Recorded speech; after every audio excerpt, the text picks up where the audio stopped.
Radyo Katipunan, 87.9 FM.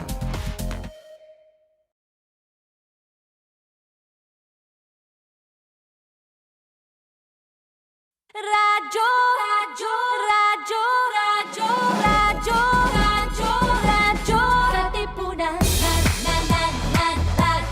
Katipunan. Radyo Katipunan. Radyo, radyo, radyo Katipunan. Radyo Katipunan. The voice of the eagle, kami di mapipigil sa pagbabalitang tumpak at tama. Buhay Atenista, sa loob sa labas ng eskwela, ating ibibida lahat ng eskwela. Radyo, radyo, Katipunan. Radyo, radyo, radyo, Katipunan. Radyo, Katipunan. Radyo Katipunan. Kawal ni Ignacio, Katipunero, sugo. Todo sa kayod, tulong at tulong.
All Kaps, mga Atenista, it's time to level up! Your top variety program showcasing the best in media and other fields. As we feature the most loved personalities and the best practices of what we truly refer to as Magis. Together with multi-awarded multimedia guru Mr. Noel Ferrer, let's all level up every Fridays from 3 to 6 p.m. here on Radyo Katipunan, 87.9 FM. Live life in all caps. And ito po si Lenny Robredo sumusuporta sa ating minamahal na multi-awarded multimedia guru Noel Ferrer sa kanyang pagle-level up. Kaya Ateneo Level Up. Level up!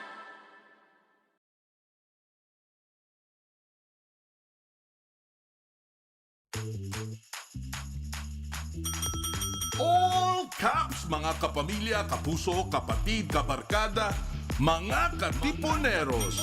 It's time to level up with your host, multi-awarded multimedia guru Noel Ferrer here on All Kaps, Ateneo Level Up.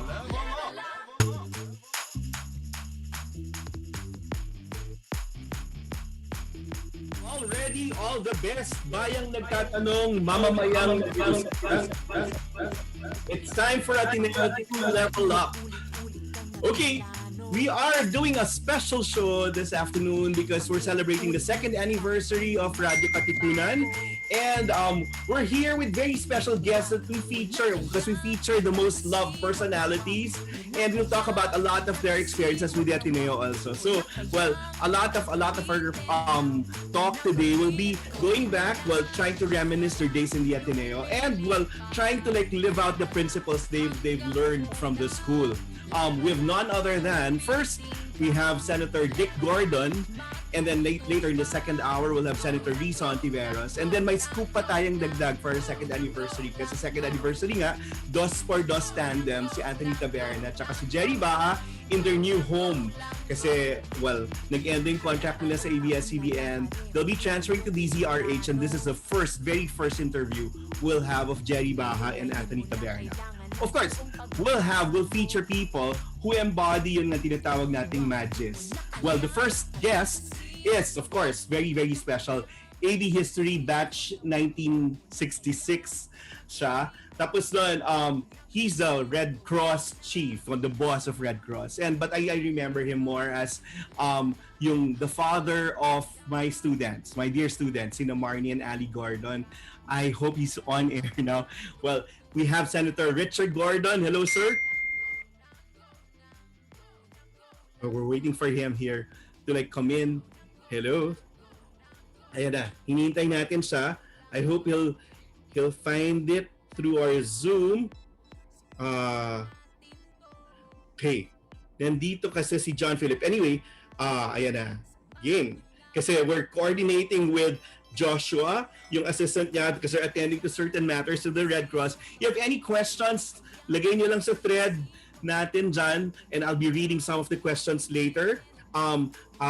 Maria Teresa Loret EA ni Boss daw, Justin, pwedeng ipasok din yun aside from John Philip. So, we have yan na. We have all their accounts in already in our Zoom. So, we're waiting for, ayan na, si Senator Dick Gordon. We're waiting for you here. Good afternoon, sir. Yes. Hello, sir. Hi, hello, how are you? Mabuti po. Kumusta po kayo? It's okay, 100 thank you, Noel. Hello, sir. How are you? Thank you for gracing our anniversary presentation. It had to be two special, really, really special people from the Ateneo. And it had to be you, sir. So 1966 graduate, AB History. And then now, you're the boss of Red Cross. How are you now, sir? 160 days of quarantine life. Well, it's very difficult it's a happy existence in the Red Cross because you're always helping somebody. That's true. That makes my day every day. It can also be very frustrating when you deal with people who make promises that they can't keep. Like I understand you especially completely. under the contract, and you know that there's money in there, and they make you feel as if you're Parang mendicant, no? huh?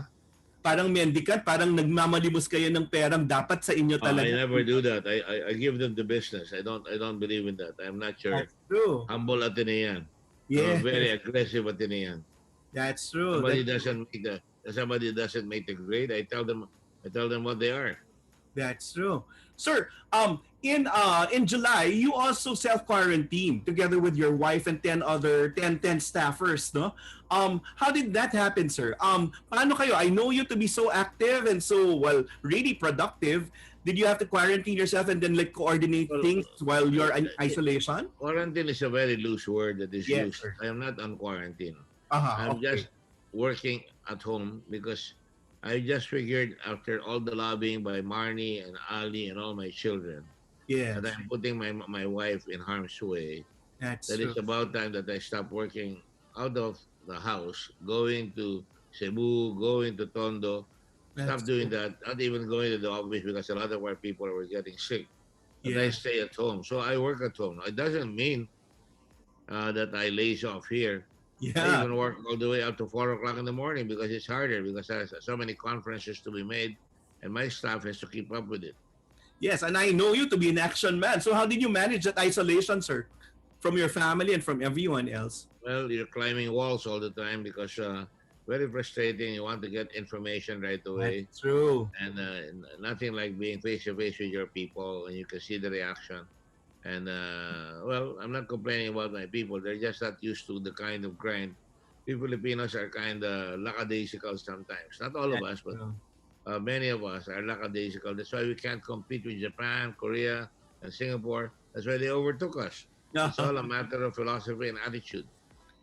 It's that, no, it's leveling up. It's Dick Gordon, very Dick Gordon. Anyway, so while you are in quarantine, while a lot of things happened and you just passed the Bayanihan We Heal as One bill again, sir. So how was it? Are you stricter now since people are asking how the Bayanihan funds were spent the first time? Oh, most definitely. In fact, I'm working on my Blue Ribbon report Mhm. based on the PhilHealth investigation. The Yes. second investigation is important, but the first investigation had a lot more facts that show how corrupt the Yeah. organization has become, how bankrupt it has become. It's got a lot of money. It's not bankrupt. It's Mhm. bankrupt of values. It's everyone for himself, all right? Yes. So now, in the case of this investigation, I'm now trying to get, I don't like to get generalities. For example, when they say they got so much money, I want to make sure I get the job done by making sure I talk to COA. Sino ang gumawa niyan? Ano mga Totoo. kailang ginawa yan? Magkano? Confirm ba yan? Because, if I send this to the ombudsman, they'll say, oh, I'm so busy, I have so many cases. But if we give it to them, lock, stock, and barrel, where they don't have to do anything anymore because they have it, then something will get done. Because I've been wondering, I investigate a lot of people, Mhm. and some of them are in jail. But when it comes to important cases, like halimbawa, yung kay Garin, yung sa Dengvaksha, Yes, it's sir. still going, all right? And Yes. now I caught Garin again in this investigation. I already caught her about the first investigation, but Mhm. nothing happened. So this time, we are really unraveling the 10.6 billion that Mhm. was taken from the fund that was supposed to be used for premiums of the Mhm. farmer. And that really upsets me, of the senior citizens. That Mhm. really upsets me because they're double book yun eh. Number one, Yeah. ang insurance nabubuhay sa premium. If the premiums are not paid, they cannot pay their beneficiaries. That's All true. right? If the senior citizen gets sick, Mhm. then you're endangering him. The Mhm. third, you're endangering the actuarial plan of PhilHealth. You are Mhm. putting it in harm's way. That's why I'm going after them and saying, all right, what happened to the money? And you know Yeah. what happened to the money? It was all squandered. Grabe.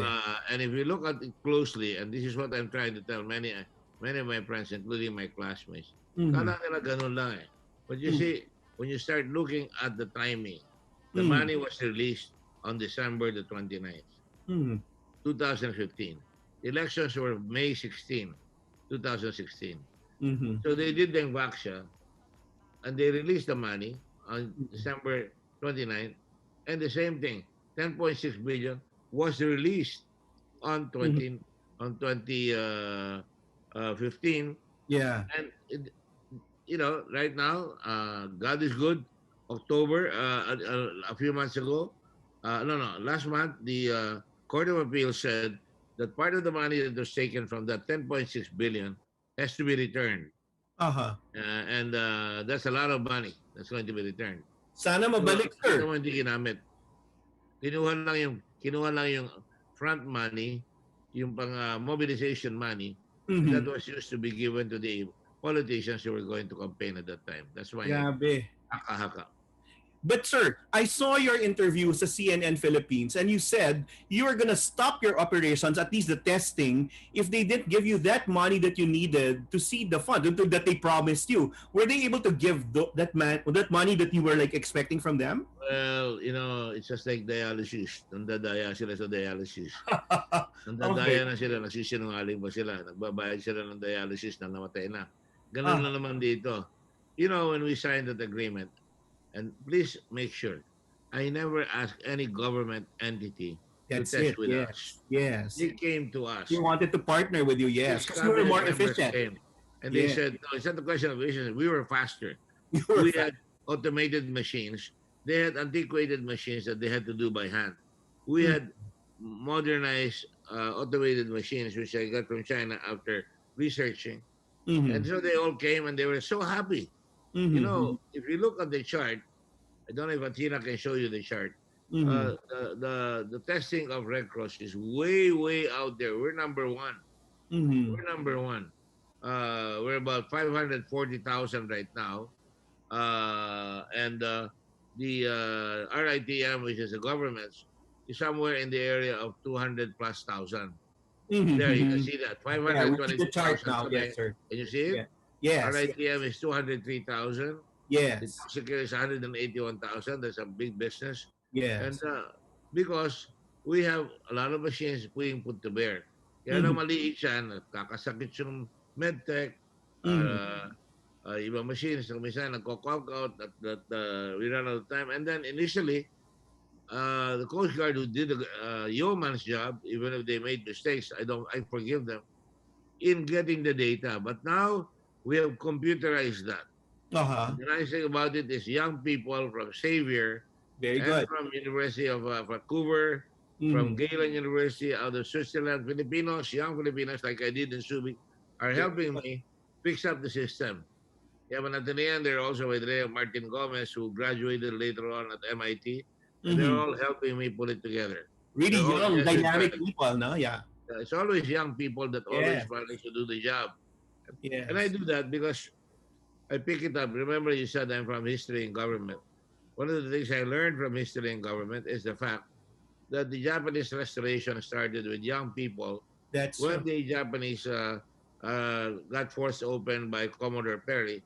The Mm-hmm. Meiji Restoration got Ito Hirobumi, a lot of young people, Mm-hmm. not so young, and they went to Germany to study the German army, the British for their navy, and they went to America for, to get documentation like China is doing right now on Mm-hmm. inventiveness, on innovation, and new skills. Mm-hmm. That's why all of a sudden, from kimonos, you saw them with bowler hats, with bow ties and everything, Very and they good. were building their trains. So that when they started the major restoration sometime in the 1880s, by 1905, they had sunk the Russian fleet, the Uh-huh. whole Russian fleet, and they got Korea. So Ang galing. my point here is that if we really want to be somewhere, and to me that's not successful by conquering other True. people. To me, is being able to give your people, alleviating them from their poverty and uplifting them so that they will have their own dignity by creative, honest work.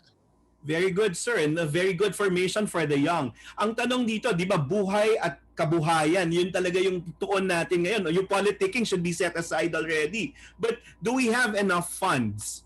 Well, yun nga, nabayaran na po ba kayo ng PhilHealth? Yeah, Finally? they paid us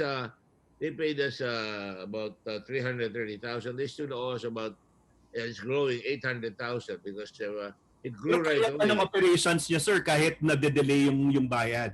Yeah, at least basta makuha ko yung pera, makabili ako ng bagong That's true. test kits because the test kits Yeah. are expensive. That's true. That's true. It costs about So, $15 to $16. No?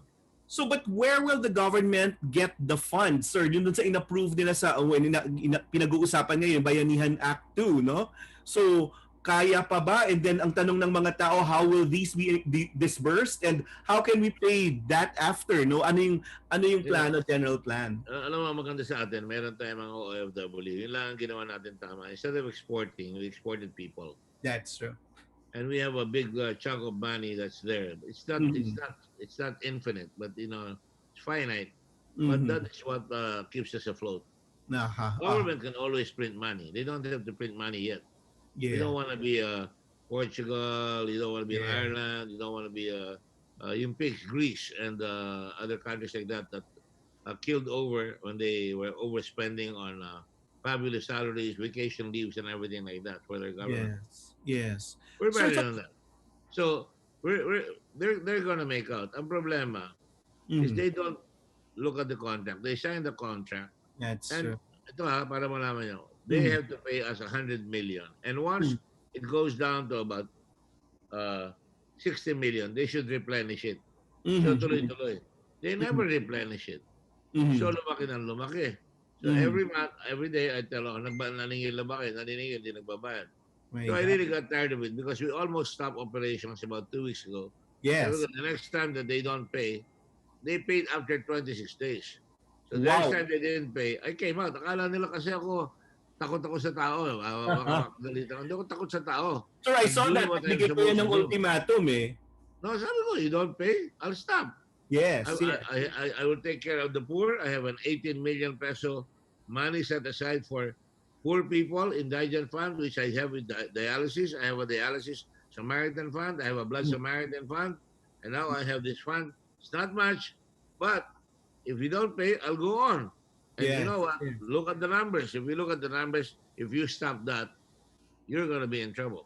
That's true. But I have no choice. Yeah. If I don't stop it, if I don't buy the tools, I will not be able to test. Yes. So don't lay it on me. Lay it on these guys whose record is as sterling as a crocodile. That's it, sir. So sabi nga doon, fraud is systemic in PhilHealth and the managers are not competent. So ano po yung recommendation niyo po doon? Any country that has no handle on business or the business of government, you're going to end up corrupt. Don't say that it is endemic in the Philippines. It's just that we haven't selected the right people to run things. We ran Subic. It went gangbusters. Yes. We ran Olongapo from a debt. We went gangbusters. Yeah. We ran tourism. It went up. I'm not saying I'm good. I'm just firm and fair. I ran a tight ship. And you choose the right people, no? Yeah. I mean, I have a reputation for really, you have to push people all the time because we are very, very passive. When I was in the Ateneo in 1964 or 65, I put out, the whole campus was covered with my posters saying the Atenean is complacent. You're passive. You're spectators. You're outsiders. You don't give them. So out of that came sila head option. Marami na naging activista afterwards. But it's not the end all. Dapat they should become leaders, maybe presidents of our country. But insofar as we are concerned, we cannot remain passive when it will endanger the populace. So what I did was really trying to save the populace so we can continue to test so that we could separate the disease from the community. And that's what we're doing. Very good. So sir, paano yun? The head of PhilHealth, you recommend na dapat palitan na?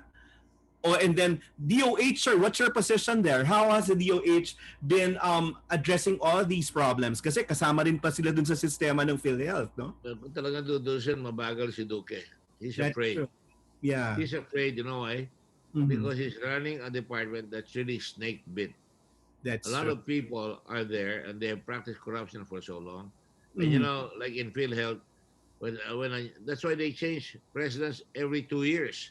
Every time somebody tries to change the system there, you know, there's a hue and outcry from the regional vice presidents. And they say, oh, we're going to file charges against you, etc., etc. And they replace him. That's true. Really sad, really sad. So, di ka dapat takot eh. When you lead, you know, you lay all your marbles down. I mean, not recklessly. You are firm and fair. And if you can tell the public that these guys are not doing their job, lalabang ka dyan because maraming mga bata sa media yan, marami mga bata na mga political. Many of the crimes of Philip stem from interference from the Other powers that be people. up. For That's example, if the PCR is the gold standard, why did the government encourage buying of rapid testing? the rapid test. It's Yes. just useless. Yes. So somebody was making money.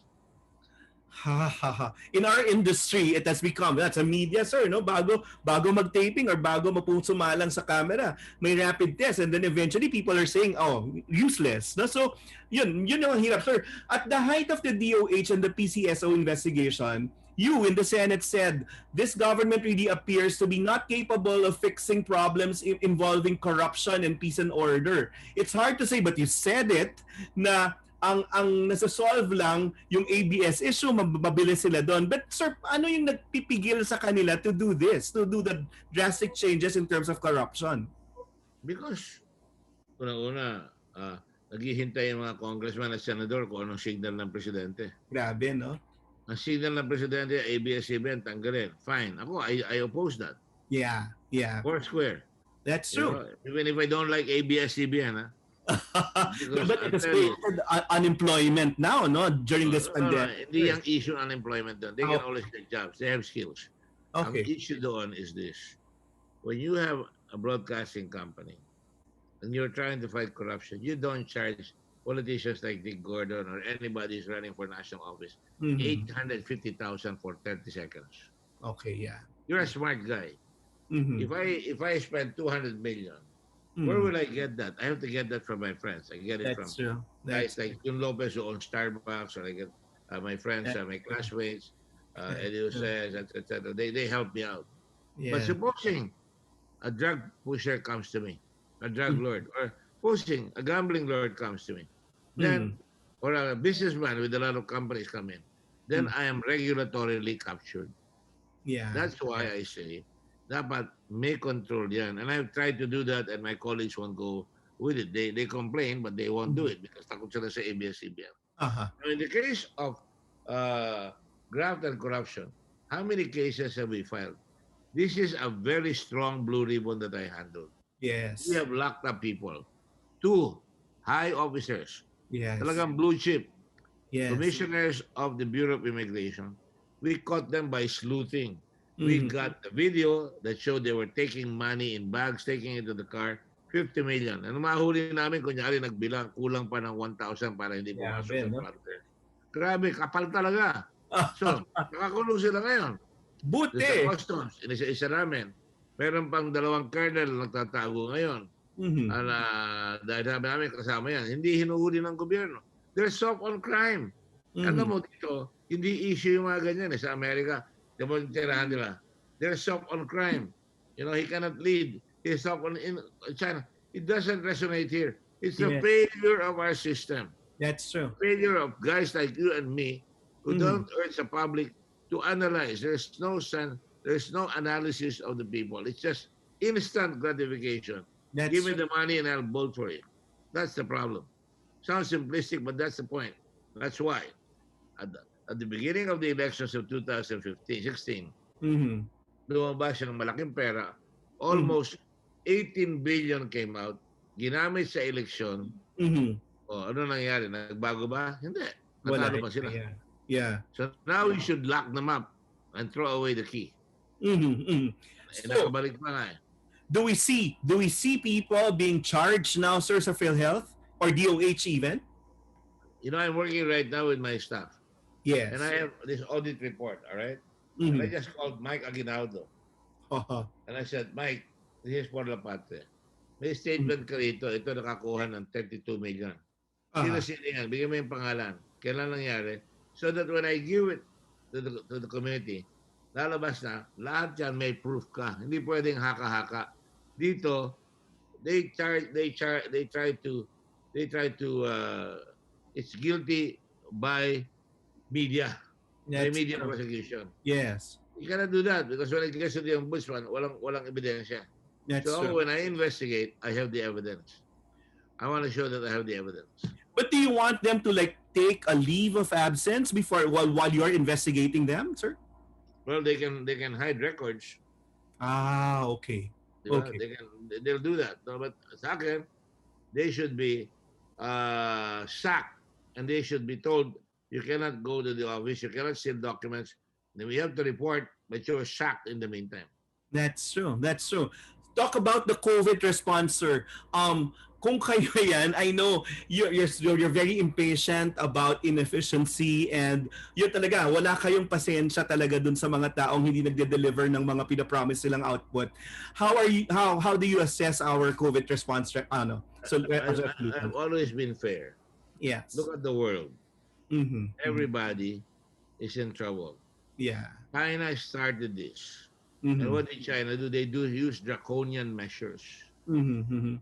Talagang, hindi natin alam. Binabaril nila yung mga doktor nila. May ginagawa sila mga ko dyan, no? Mm-hmm. Pero tayo, democracy tayo. Mm-hmm. Now, and we have to go through buying of stuff and you have to go, the procurement rules are next to impossible. It's a maze. And it's also designed to make kickbacks. Kunyari, nagpabid ka pero may kickback yun. Yes. So to my mind, the whole world is suffering from it. And what is important is a president that says, when are you going to do that? When are you going to finish with it? What is our target? Ako, I set a target. I got it from 13%. Sabi sa akin, babaan mo mga 1%, 2%. I got that from who? All right? But the record speaks for itself. We already tested 583,000. So I keep buying these machines. And in reality, we put it in Cebu. And if Cebu doesn't want to use it, I'll take it out and put it in Laguna. Yes, where it's needed, no? Yeah. But, we have to assuage everybody that we're taking care of that. So, when you have already 178,000 cases, and tignan mo yung death rate, napapabayaan ba? And kami death rate, namamatay ba yung mga doktor mo? Tingnan mo kagabi, puro sila ng pulis kay Senator Gordon. Because I reiterated again that we have to protect the frontliners. That's true. And Kasi I yun was yung also the kalimutan one nila who said, hindi pa nyo binabayaran yung frontliners. So, That's gumalaw true. si Duterte, binayaran niya yung frontliner. And then I even put in that bayanihan to, yung punishment for those who discriminate. Alright? That's true. Dinidiscriminate sa may COVID eh. Pag discriminate mo yan, magtatago na yan. Remember that nurse that we found on the pasillo? Yes, She sir. was taken out. Nobody wanted to help her. She was taken out of her house. That is now punishable under the law. Aha. Okay. So yun. Sinama namin yan. And then there were other things that we put up. Of course, that's just my part. I'm not a member of the bicameral conference committee. But, you can see that they will put in a little bit more money for tourism. Yun, sir. Since you were the tourism secretary before, no, parang meron yatang pagtatalo doon. So, Secretary Puyat wanted na diretso na sa mga stakeholders, but now the congressman wanted na kanya-kanyang distrito. Paano kung kayo yon, sir? Ano dapat yung magiging solusyon? Well, I will have everybody say what is needed in Boracay. I want to look at the personalities. That's Right? true. That's true. Nobody goes to Boracay without being tested. Yeah. Right? So we will have, right now, I had a deal with the Boracay people. Magpa-test kayo, bibigyan kayo certificate. Yung pupunta dyan, pasok kagad. That's all they need. They all the buildings there. They have everything there. That's Alright? true. Now, ang gusto na itong iba, bigyan sila ng pera. They lobbied with me. Can we get money? Can we get money so that kami maliliit, mabibigyan? Normally, that's instant gratification again. Again, yes. You're throwing good money after bad. If you do not close the gate on the entry of COVID, if you do not tighten up, then whatever money you give there will be there, still be there. Ang galing.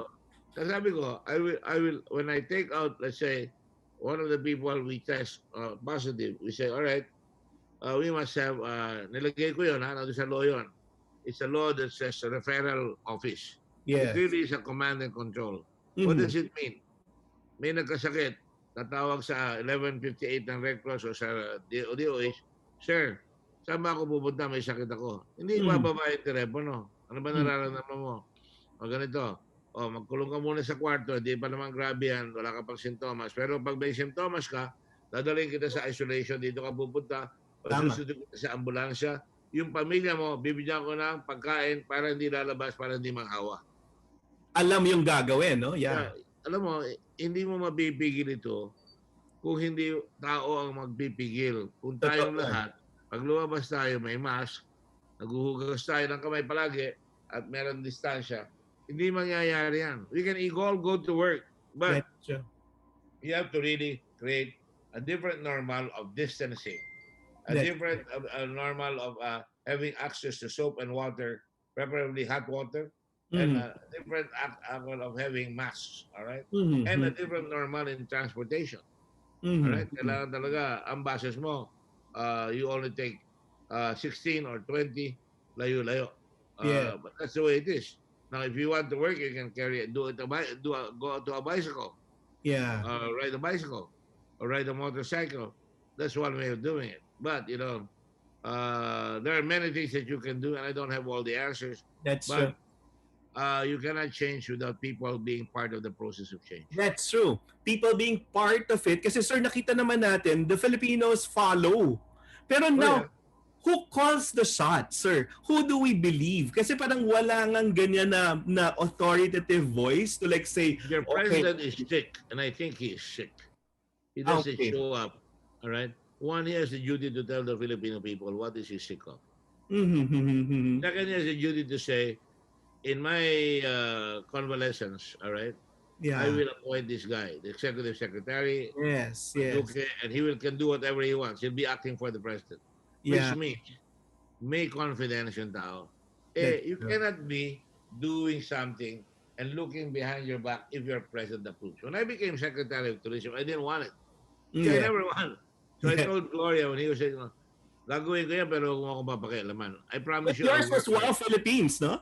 Yeah. Yes. Huwag niyo akong pakialaman. Kung may papalitan kayo, huwag kayo magpapalit, sabihin niyo sa akin. Kundi magre-resign ako. That's I true. made sure the groundwork was there.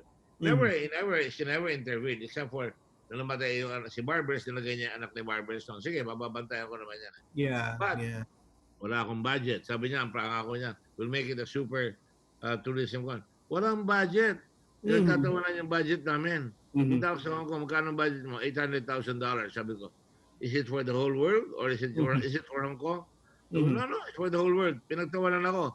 So what I did was I put up Wow Philippines Yes. and I focused on domestic tourism. I did Intramuros, bring all the people in Intramuros so they see how beautiful their country is. Yes. They can eat the food there. They can eat everything. They can hear the music. Yes. You know what did we do? We said, all right, Wow Philippines. Ang haba ng pangalan eh. So, ginawa ko, Wow ang nickname natin. Ano ba yun? Hindi lang exclamation of appreciation. But you say, when you're hot in America, you have blizzard snow, look at this poster, warm over winter. Yes. WOW. Wow, Boracay. Yes. You want to go have whitewater rafting, wild over water. Panahon namin yan, sir. Panahon nyo. And And then we've you want to go experienced that. watch the whale sharks. Yeah. Watch our whales. World of Wonders, Banawe Rice Terraces. Watch our whales. Ayan, di ba? That's true. We had a lot of wows. Walk our walls. Walls of worship. Wear our wares. Women of wonder. Warblers of words, sila Lea Salonga. Yeah. Warriors of words, sila Pacquiao, sila Lapu-Lapu. Yeah. Workers of word, our LGUs. So, kumalat yan. So, nagkaroon na ng Wow Cebu, Ang Wow galing. Boracay, Wow Sikihor. Ayoko lang gamitin yung Sikihor, World of Witches. Pero they transformed it really, really well. We No? transformed it. Sikihor is one of our beautiful islands. Yes, yes, sir. Tapos Pag kailangan masipag yung local government. Kaya pag hindi masipag yung local government, wala rin. And like Subic, we were going all out. Yeah. Wala kaming pera eh. So, I brought in a guitarist, I brought in some singers, mumurahin, and we would make presentations and everybody would dance with us. Yun na yung maganda when you have limited resources, mas nagiging creative, sir. But then now, people think na pag yung gobyerno yung nagsasalita, it's a spin. Parang hindi, yung pag nagsasalita yung spokesperson, iba sa nangyayari sa totoong buhay. Parang, how do you solve that? Kayo pa na master communicator. The leader must be visible. Aha. Some people will disagree with me. We are a very centralized society. Mhm. We listen to our lolo. We listen to our father. That's You true. know? Bumoboto yung mga bata. Sino boboto natin, lo? Ito, kumpare ko yan. Ayan, dito kayo boboto. Sumunod kayo. Tinulungan tayo niya ng araw. Ganyan ang botohan sa Pilipinas hanggang ngayon. But, so you ride it. You adjust it. Yeah. You follow me. This is what we're gonna do. Yeah, They will not follow you if we do not lend them the vision. that's Kaya true. sabi ko ng araw sa Olongapo, vision, Mhm. use your values. Ano yung That's values? Aim high, Olongapo. Parang fly high. yeah, Oh. Work ethic, bawal ang tamad sa Olongapo. that's true. That's Wala true. mag-aral, lalong bawal ang tanga sa Olongapo. Ngayon, sir, pabobohan ngayon ng mga statement Oh, ng mga tao. duty, dignity, determination, self-help, self-reliance, cooperation. I learned that in the Ateneo. I was a cheerleader. Yeah. I was just Okay. teaching my people, when you wake up in the morning, Mhm. you say, God is with me. I Mhm. will do well today. Mhm. And I will work real hard. I'm a person that defines myself. And if you cannot define it to your people, ang tao mo, ganun, one tamad. That's Kaya ako, true. di ko ginawa yung one tamad. Bawal That's ang tamad. true. Dapat. Well, anyway, part of our discussion now, it's really going back to our roots, no? What we were, what we love, and what we stand for, sir, and what's next, no? So, were you a diligent student when you were in Ateneo?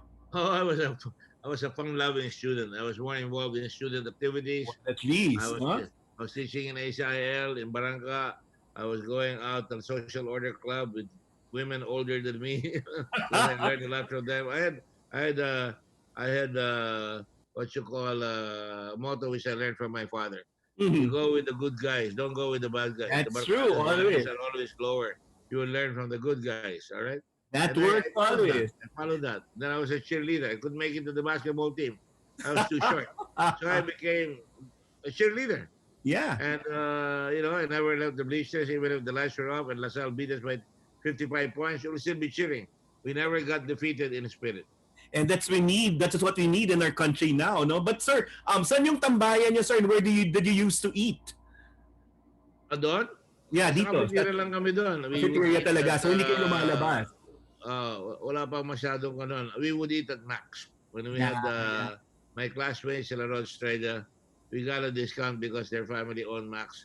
So Okay. we would go to work at 10 o'clock, at 12 o'clock we're off. We all went to Max and enjoyed it. That's why the waiters there, all of them matanda na, they knew me, and I brought Marnie, I brought Ali, they knew them. Yes. Your Yes. father used to come here. Ang And they galing, used no? to tell me, your father, Sir Dick, they came here. Kaya suki ko The talaga house yun. built by chicken, di ba? Parang gano'n, no? Hard work, no? So sir, what was the most parang telling or pinaka-significant unforgettable experience na natuto kayo sa Ateneo? Parang ako yung parang, ano yung binabalik-balikan niya sabihin, this may be a mistake but I learned I something can from tell it. you each teacher, the glory that was Greece and the grandeur that was Rome. Who's that? Ang galing, galing. Nonolan. All right? Mhm. Sino ito? If a man is good, it's because he wants to be good. If a man is bad, true. it's because That's he wants to be bad. Sino yan? George Gorospe. George, yes, Father Grosco, yes. Ang dami namin yan, no? That's So, true. we Choice, no? learned. I didn't learn math. Our teachers, sorry to say, they were kind, but they didn't know how to learn math. I flunked math. I repeated the year because of math, you know? Same You know, here. Yeah. Sir, ako naman, I am not hated math remedial because- math. Pero pagdating ko ng math 11 and 12, ako na yung pinakamatalino sa mga nag-remedial. So yun, di ba, the grades are really up for yung mga QPI. So that would be a way. Listen, Noel, I was history in government. They needed math in Procter and Gamble because you're gonna sales forecast, you're gonna see and you have to. I had to do it. Sabi ko, magaling pala ako sa math. Mahina lang yung teacher. No, but memorable teacher, sir. Sino yung binabalik-balikan nyo na tipong, I learned a lot from this person? Well, I learned a lot from everything. Ateneo was a good school. You know, you had Romualdez, Dr. Romualdez. He was a good philosophy teacher. Roque Ferriols, he was my kababayan. Happy birthday, no? He Just was celebrated doing his good, birthday. Yeah, he was my teacher. I enjoyed Father Callaghan. I enjoyed Darling, and he's a visiting professor from Cornell. I enjoyed Nick Kunkel. He used to tell me, Dick, you're president of this class. Yes, Father. You better tell your classmates to get out of the Ateneo and marry rich widows. But you never followed that? Of course, we were the class least likely to succeed. That's what they called us. Really? Least likely to succeed. And guess what? MVP is my classmate. That's it. At least, Diba? no? I had good doctors. Si Benja Limurong ran itong Makati The son. Medical Center. The son right? is my student. Well, We had a couple of famous. Now congressmen. with Lazada. Yeah, yeah. So we were good. Mm. Sometimes it's always good to be well-rounded. You don't have to That's be true. the. Don't have to But be. you, We had the classmate summa cum laude all the way, but he's but still good, but not that great in terms of empathy, in terms of the social, that's true. emotional quotient.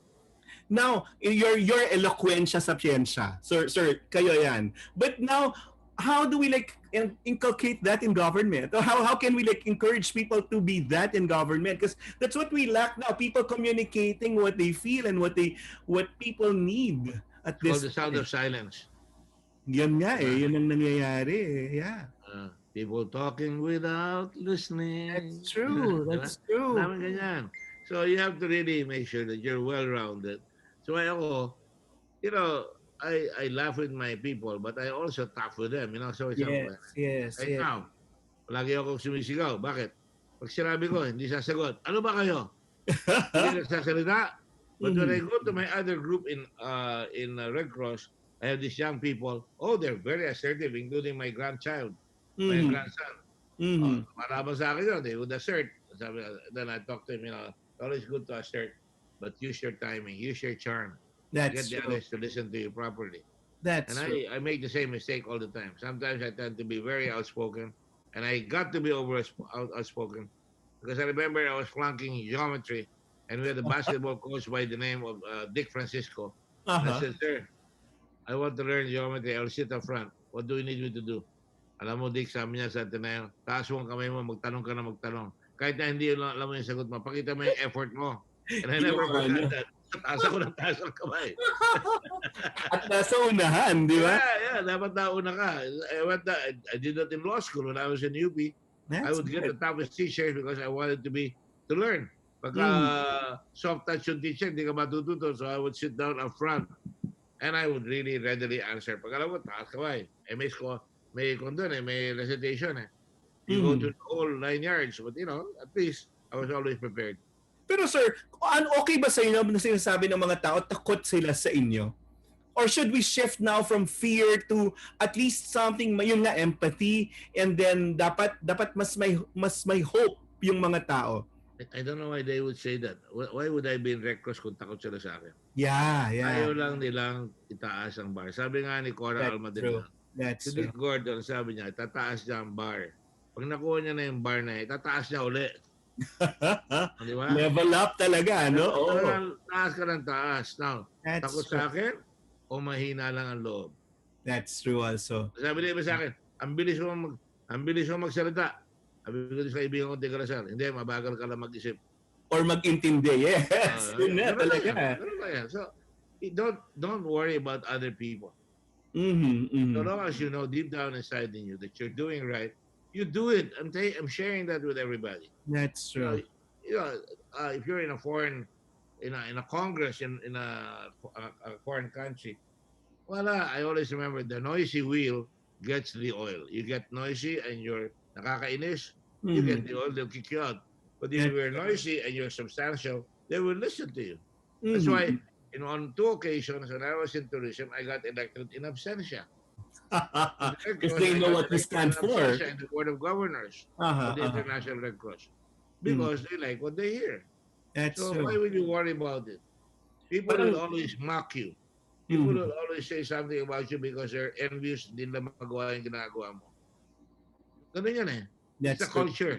Yeah. That's why our culture has always been suffused by the foreigners. We are the Indios. Yes. But it's excellent. Yeah. Yan ang Be problema. so good so people can't ignore you. But whose advice, sir? Huwag ka na sumagot, baka mabalil ka pa dyan. Ito ang nangyari sa tatay mo. Huwag ka That's na mag-istiga. Don't walk, you might fall. Don't cross the street, you might get run over. Don't try the plane, you might crash. Don't think, you might learn. I read all these little things and it makes sense. That's Then true. you go back to your literature and you get the fine word, the fine feelings of the finer points of life. And then you read biographies. I That's love to read biographies. yes. Read all these things, and you learn a lot. You learn how people get into a crisis. He who reads as they used to tell us, leads. Sana sir ganyan kasi parang you can't, di ba, you can't lead, you can't write unless you read. Yun pero that's the culture now is different. Iba na sir. But how are you adjusting to that online thing now? Well, I'm doing it every day. I'm very well adjusted. Kasi yun na po. Even online education, it's been so different now. You know, ang problema ko lang when I take notes, I can't read my handwriting afterwards. Parang my problem. doktor. Yun yung That's why I sinasabi. need my EA. You say, all right, you get that, you get that, you get that. Then I look at it, nakakabi na. But I listen. And I Yeah. will say, why did you not take this down? Why did you not take that down? No, Because, that's you have to adjust it. That's When right. I took the bar, Justice Puna said, Dick, I hear your handwriting is atrocious. You're never going to pass the bar if your handwriting is atrocious. So I took up, I went, after reading and reviewing, I would draw loops. I passed the bar. Penmanship, no? Yeah. Yeah. Ang galing. So sir, what yung sinasabi mo, whose advice? Yung kunyari sino yung pinagbabalingan nyo kunyari? Frustrated in governance or meron kayong problema talaga sa kunyari PhilHealth ngayon, sinong napagsasabihan nyo yan and ano yung pinakamagagandang advice na pinakikinggan mo? I'm sure yung advice na kinukuha nyo yung mga taong walang stake, no, Go walang. with people you can learn from. That's true. Even bosses, di ba? Dapat ganun eh.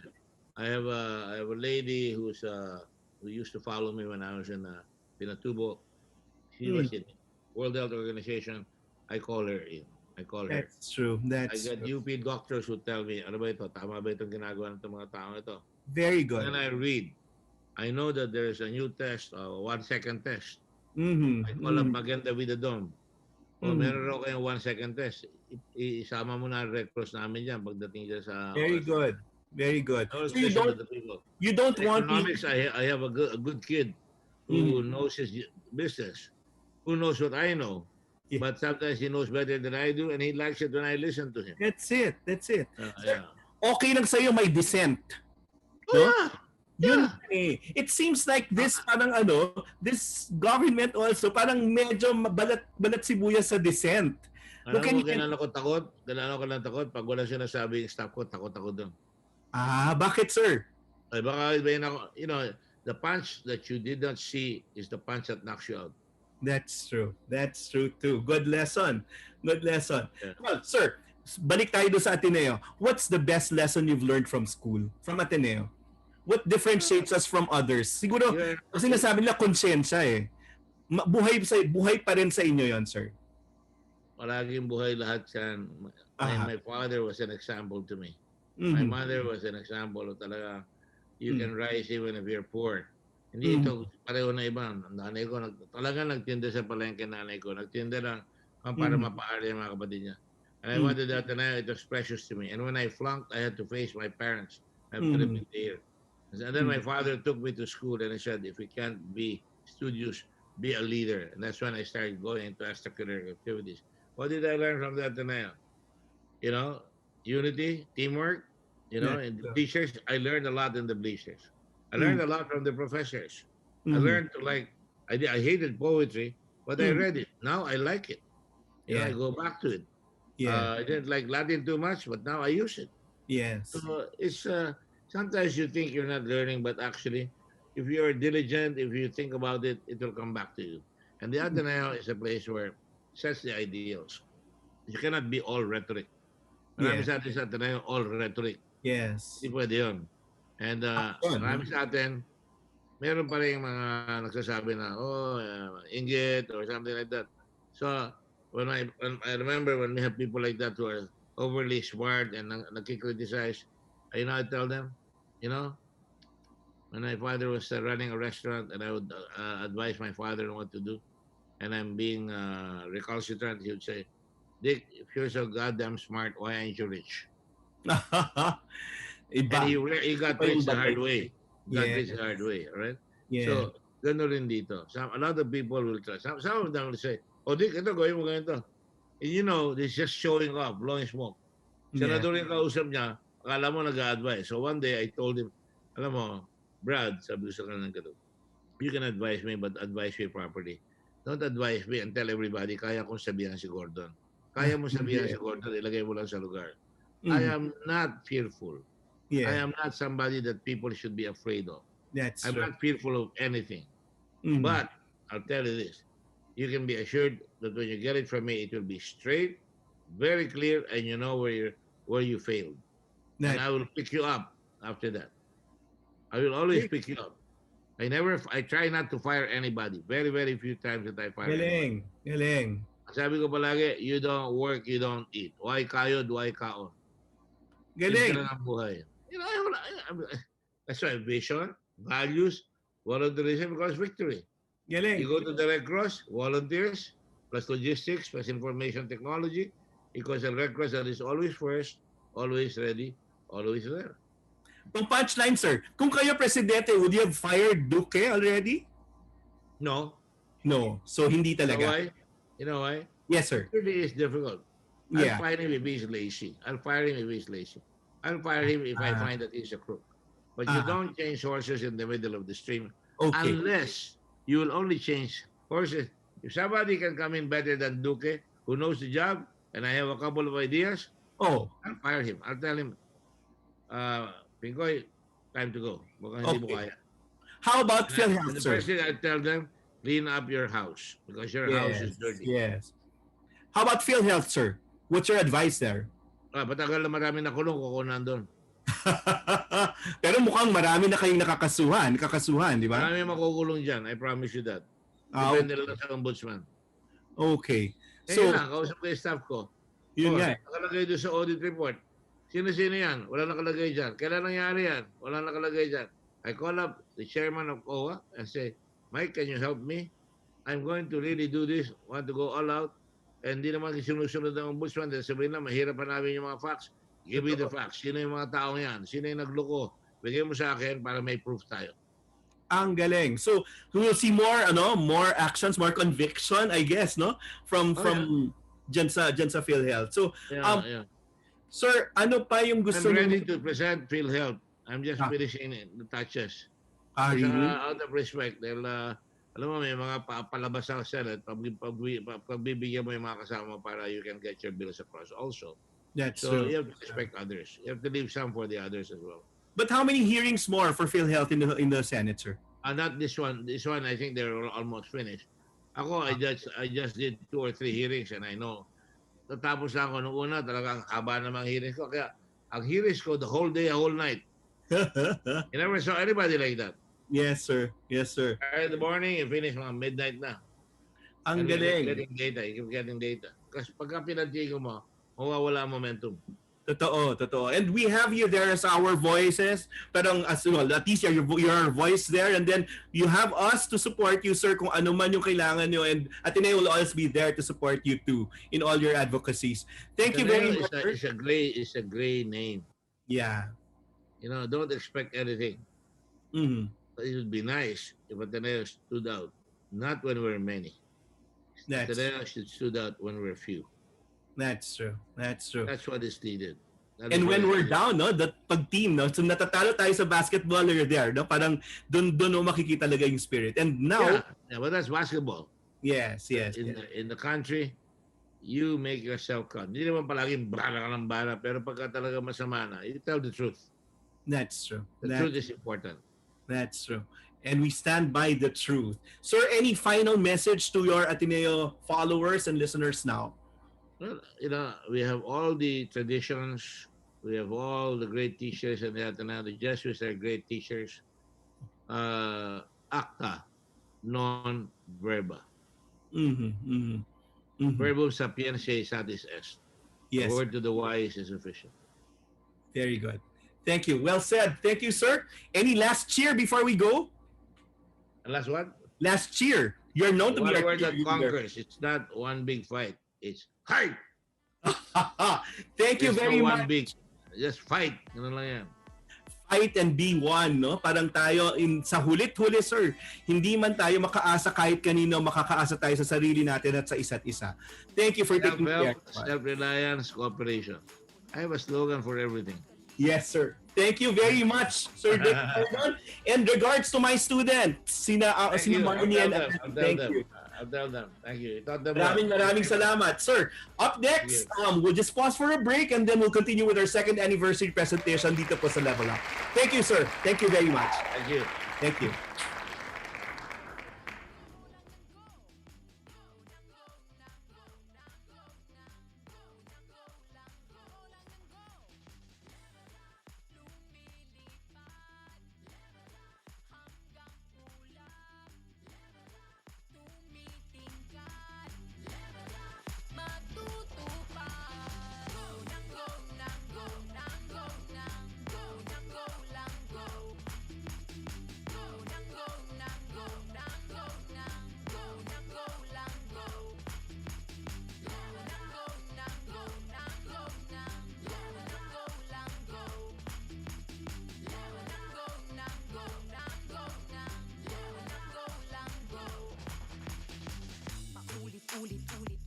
Ulit kang nagplano.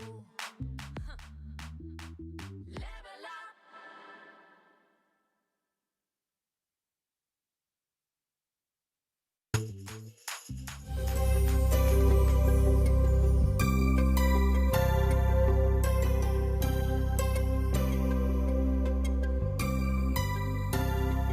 If there's one more gift I'd ask of you, Lord, it would be peace here on earth, as gentle as your children's laughter all around, all around. Your people have grown weary of living in confusion. When will we realize that neither heaven is at peace? When we live not in peace, if there's one more gift I'd ask of you, Lord, it would be peace here on earth, as gentle as your children's laughter all around, all around. Grant me serenity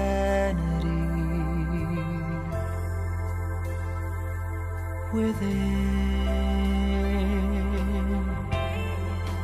for the confusions around are mere reflections of what's within me. If there's one more gift I'd ask of you, Lord, it would be peace here on earth.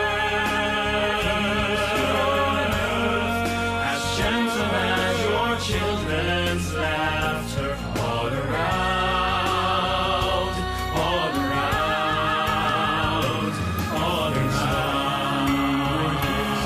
I ask of you, Lord, grant us peace here on earth, peace here on earth. I ask of you, Lord, peace here on earth.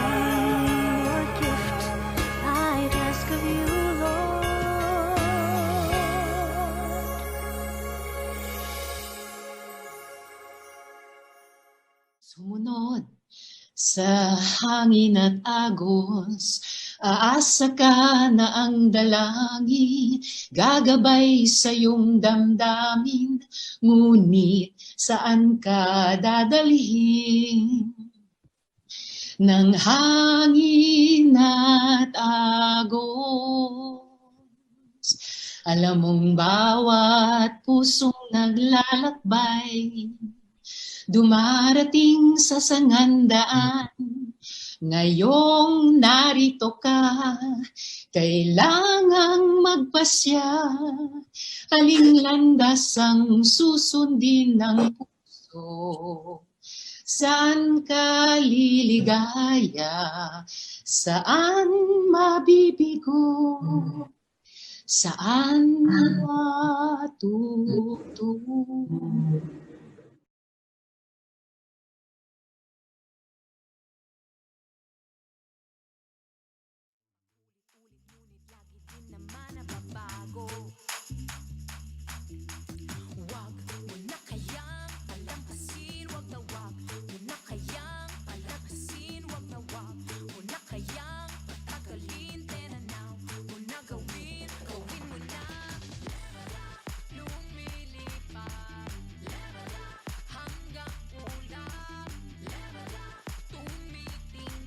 Just give me the signal now. Go.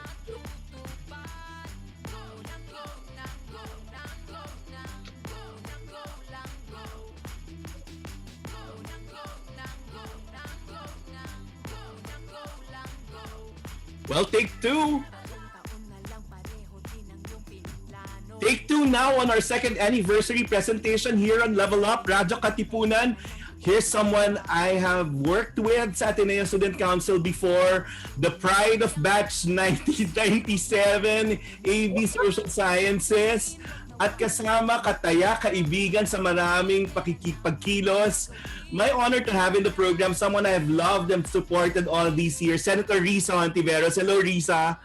Hello, well, at happy anniversary. Naman, ikaw lang ang alam ko nag-anniversaryo, may part 2. Okay. Kasi ito yun. Ayoko talagang bumalik sa pagtuturo. Sorry, Risa, alam ko nagturo. Ayoko na mag-check ng papel. So sabi ko, this is a way of like teaching also. Do a program here at Radyo Katipunan. And then maganda namang advocacy. At least we're able to like, bago pa man mag-online, mag-transport sa online yung mga tao, nagagawa na ito ngayon. So at least that we have this platform. So kumusta ka na?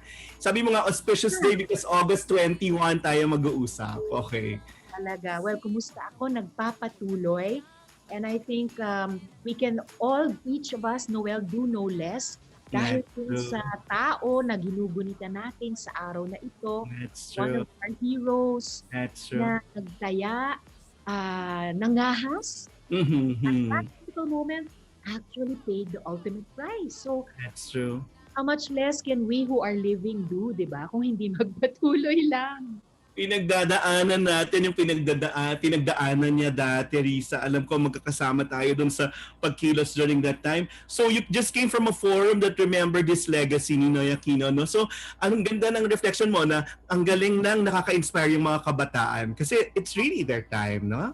It is their time. And I'm just so grateful na naging bahagi nga nung earlier conversation. Kasi talagang nagbibigay sila ng pag-asa. That's true. They're as idealistic as we were in our youth. That's true. Super grounded din sa panahon na yun. Wow! Damang-dama ko buong-buo yung loob nila.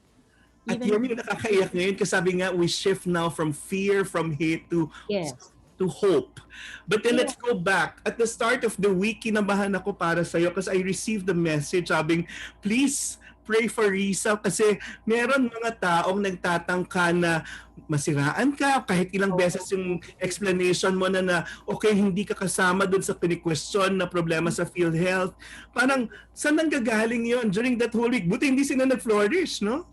Well, salamat na lang na hindi nga. At paano naman mag-flourish ang isang bagay na hindi nakafocus sa totoong dapat pagfokusan. Kahit usapan natin, di ba? I cannot believe, I can't imagine, Noel, na nitong pandemya na pinatungan pa ng isang recession, pinatungan pa ng napakaraming hamon sa ating demokrasya, may mga taong nakukuhanan pang kumita sa pagdurusa ng iba.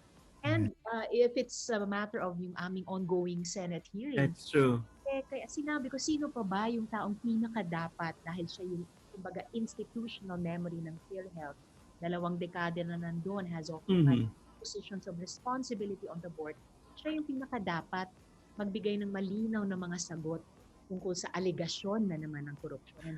That was Secretary Duque. So, thankfully, our third hearing was able to focus on him and ask him to really shed light on these issues dahil usapin niya ng kalusugan ng mamamayan at tamang pagbantay at paggamit ng pera ng mamamayan para sa kalusugan. Hindi dapat na merong sacred cows na nagtatago sa likod ng kung sinong backers. Kung gusto talaga nating reformahin ang PhilHealth, well, alugin natin.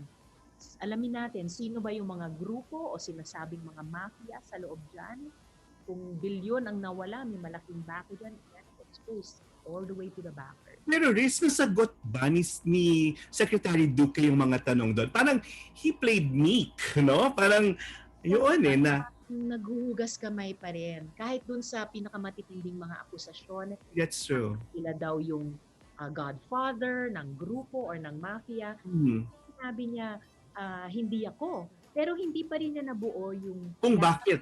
kung bakit nangyayari Yes. paulit-ulit yung Yes. mga alegasyon, hindi pa niya nabuo yung letrato na ano ba yung pagkukulang sa internal and external anti-fraud measures of PhilHealth para once and for all, at least as much as close to 100% as possible, malay to rest itong mga issue ng korupsyon at mabuo yung kumpiyansa ng publiko sa health financing or insurance pillar ng ating universal healthcare system.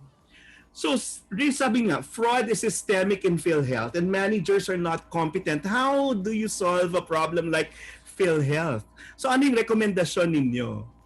I believe, Noel, no, na maraming empleyado sa PhilHealth, lalo na sa rank and file, na kasama natin sa pangarap ng isang malinis. Buti naman. Malinis na PhilHealth. Masisipag sila, tapat sa kanilang tungkulin at may prinsipyo.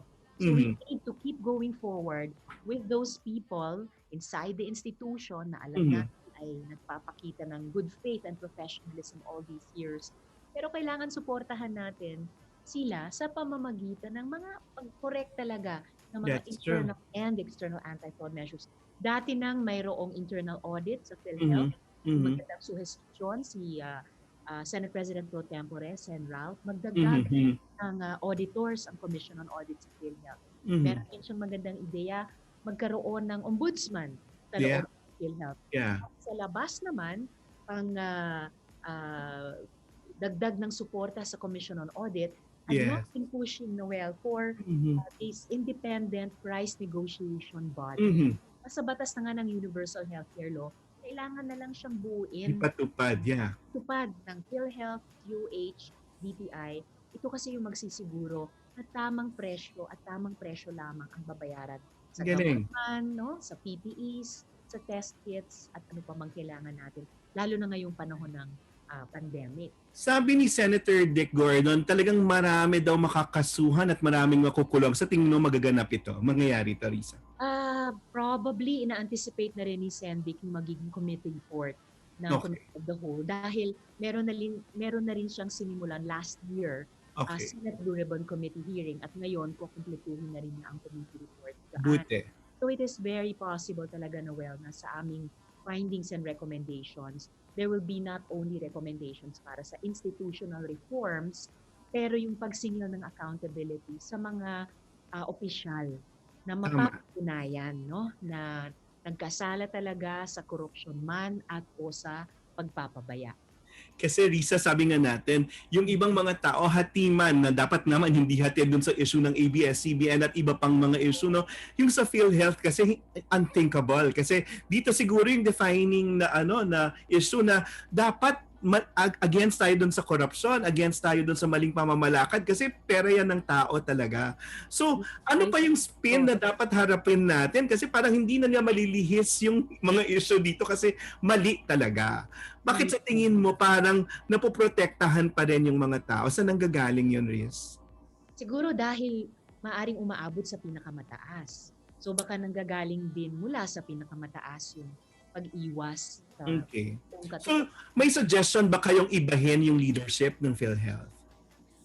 You'll have to wait for our committee report. Pero tingin ko there will be parts of the leadership.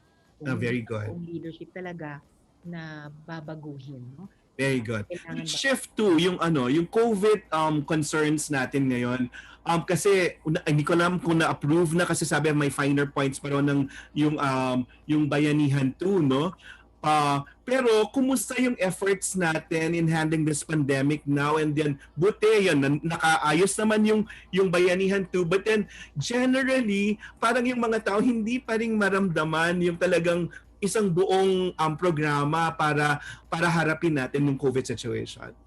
That's because, Noel, from the get-go, parang naging napaka-heavy-handed.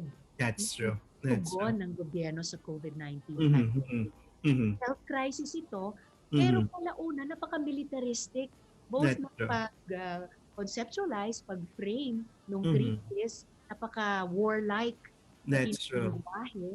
Na which tried to siguro condition the public into expecting or excusing itong sa halip na health expert-led Mhm. response sa health crisis, Mhm. bakit nasa command and control positions ay yung mga Yeah. militar at pulisan na iba naman Yes.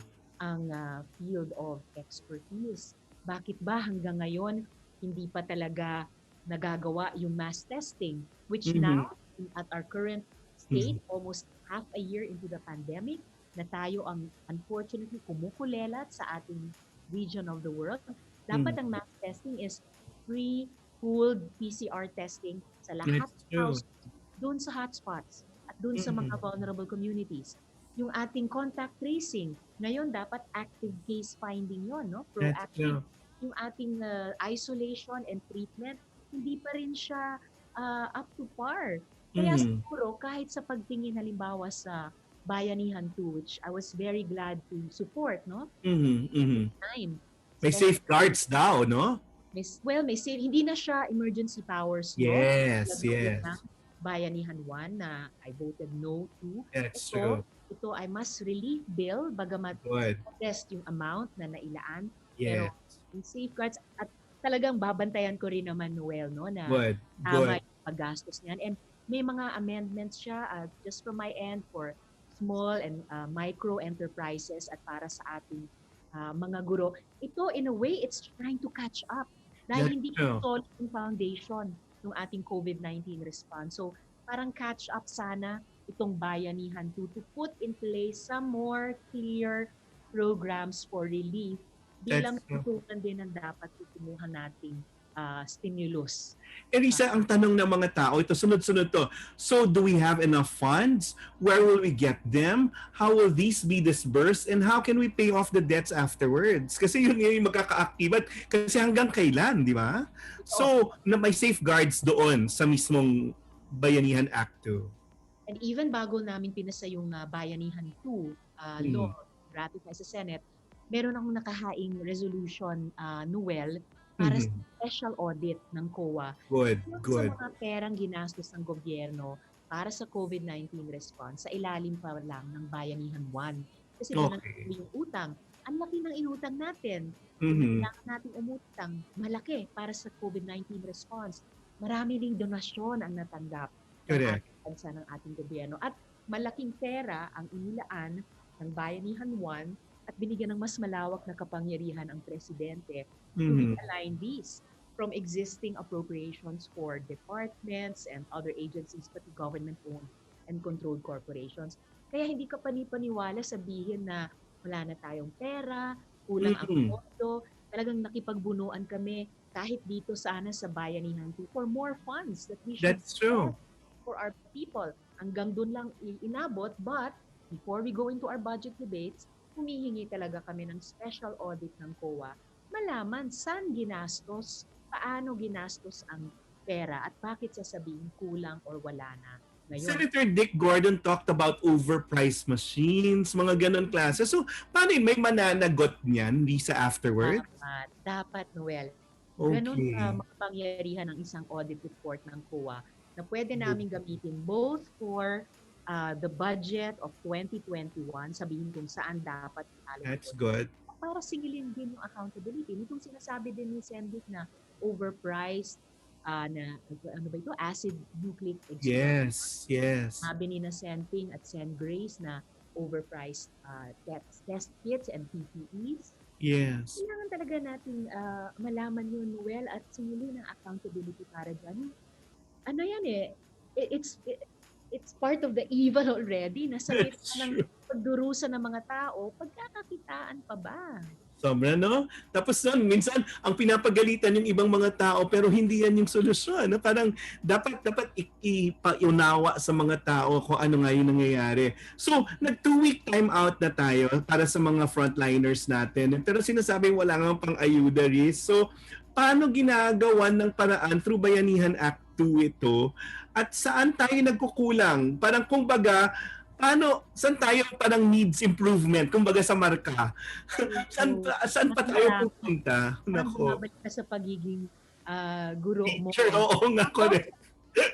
Kaya mo na sanang magbigay ng grades. Unfortunately, I still can't. That's As a true. legislator, give a passing grade sa government. That's true. Yung SAP, Imagine, sinasabi mismo ng gobyerno, more than 1 million families dito sa NCR, Central Luzon, at sa Southern Tagalog, 4A, ay hindi pa nakakatanggap ng SAP ng first tranche dapat My nila. God. Tapos kukumpletuhin pa ngayon yung second tranche. I think we need, dahil sabi mo nga, hindi pa natin alam kailan ito matatapos. Maraming buwan pa ba to? Ilang taon pa ba itong pandemic? At least, until we can have universal vaccinations. That's true. Ayos na That's true. vaccine. But that cannot be a plan, no? Yung paghihintay ng That vaccine. alone is not a plan. Hindi talaga, correct, yes. Ang daming menu nga ng health responses. Sinabi na nung ating mga health frontliners at kaya humingi sila ng time out para mag-reset, recalibrate. Kasi sabi rin nila at ng ibang mga eksperto natin, quarantine alone, lockdown alone, ma-epek yun eh. Hindi pwedeng That's true. That's true. Magka-quarantine because you are buying time na i-flatten yung curve, action at i-raise yung line, yung capacity ng health system by implementing those test, rate, isolate, treat protocols na hindi siya rocket science at hindi rin rocket science na kung pagka-quarantine mo yung mga tao, kailangan may safety nets, lalo na yung arawan ang trabaho, arawan ang sahod. That is what the social amelioration program is supposed to be for. And sa bayan, we added, correct. So what is there to learn from countries like, kunyari, Vietnam, Korea, Thailand, and even New Zealand, Riz? Parang nandyan naman sila, parang, ang totoo ba na yung kamay na bakal daw, somehow, hindi nag-work ngayon sa panahong ito? Tumpak. Ang kamay na bakal, I believe, Noel, never works. Napag-iwanan na yan sa kasaysayan natin ng nagsusubok, magtatag ng mga demokratikong bansa, at hindi lang demokratiko for bukang bibig sake. Yes, yes. Dahil natutunan natin na imperfecto man ang demokrasya bilang sistema, siya na yung pinaka-pwedeng mag-engganyo ng halimbawa, partisipasyon ng mamamayan. That's true. Behavior, lalo na panahon ng pandemic. Kaya naman ng Pilipino magsakripisyo sumunod sa quarantine. Totoo. Sa plano, di ba? Yes. Demokrasya din para makuha yung partisipasyon ng mamamayan sa totoong bayanihan sa harap ng matinding recession ng sa atin ngayon. So these are both areas of improvement that government should be leading us in at kaya ng mga Pilipinong mag-ambag para dyan. And at the same time, the pandemic should not be used as a cover, as an excuse to further consolidate that kamay na bakal, which is proving so effectual in responding to the real crisis. Risa, yun, hanggang ngayon, malungkot pa rin ako dun sa nangyari sa ABS-CBN because at the end of the month, makikita natin yung nadadagdag sa mga nawalan ng trabaho, yung mga kasamahan natin sa media. So, may ayuda ba dyan sa Bayanihan Act 2? Or anong tulong yung pwedeng magawa ng gobyerno ngayong nangyari? Or do they at least see yung repercussion na, inalisan nyo ng trabaho to? Ay nako, yun na nga yung kakulangan sa accountability, di ba? That's true. Halip na tanggapin ng may pagpapakumbaba na may pagkukulang sa health and economic fronts. Nagdagan pa yung ang 11,000 tao na mawawala ng trabaho at mga pamilya nilang mawawala ng ikabubuhay. Gitna ng isang pandemya. So ginamit yung pandemic hindi para saluhin, bigyan ng ayuda yung mga tao, kundi dinagdagan pa yung hanay niya. For what? In order to further consolidate power in their hands. So as I mentioned earlier, itong Bayanihan 2, in a way, paraan ng Kongreso din na sumubok na maghabol, saluhin yung mga tao. Apektuhan, Apektuhan, lalo na sa ating mga small micro enterprises, which in fact generate the largest percentage job sa ating ekonomiya sa ngayon. For the longest time, backbone ng ating ekonomiya. So, naghuhumingi ang Bayanihan 2 ng flexible terms na loan program para dito sa mga MSMEs nito. Kasama na yung ating mga online sellers, no? Totoo. So, it's still a puzzle with so many gaps in it in terms especially of the health and economic response. At nakakalungkot talaga at nakakadismaya na maya't maya, government punches further holes into That's true. Incomplete puzzled. Which, sabi mo nga, it's not rocket science. Our Yes. neighbors in the region are doing much, much better. Yan nga eh. So parang ako nga, yung tema talaga buhay at kabuhayan and the whole balancing act. And it seems like ang pinaka-apektado talaga yung mga maliliit, yung mga mahihirap nating kababayan, Riz. So, yun yung nakakalungkot. Yung dati ng vulnerable, yung dati ng nagdurusa dahil sa vulnerabilities nila, ngayong pandemic, ngayong recession, lalo pang nabubunyag yung dati na nilang mga disadvantages. At sa halip na mas ginawang magaling ang pagsalo sa kanila, they are the ones even more gravely affected sa health nila at sa kanilang kabuhayan.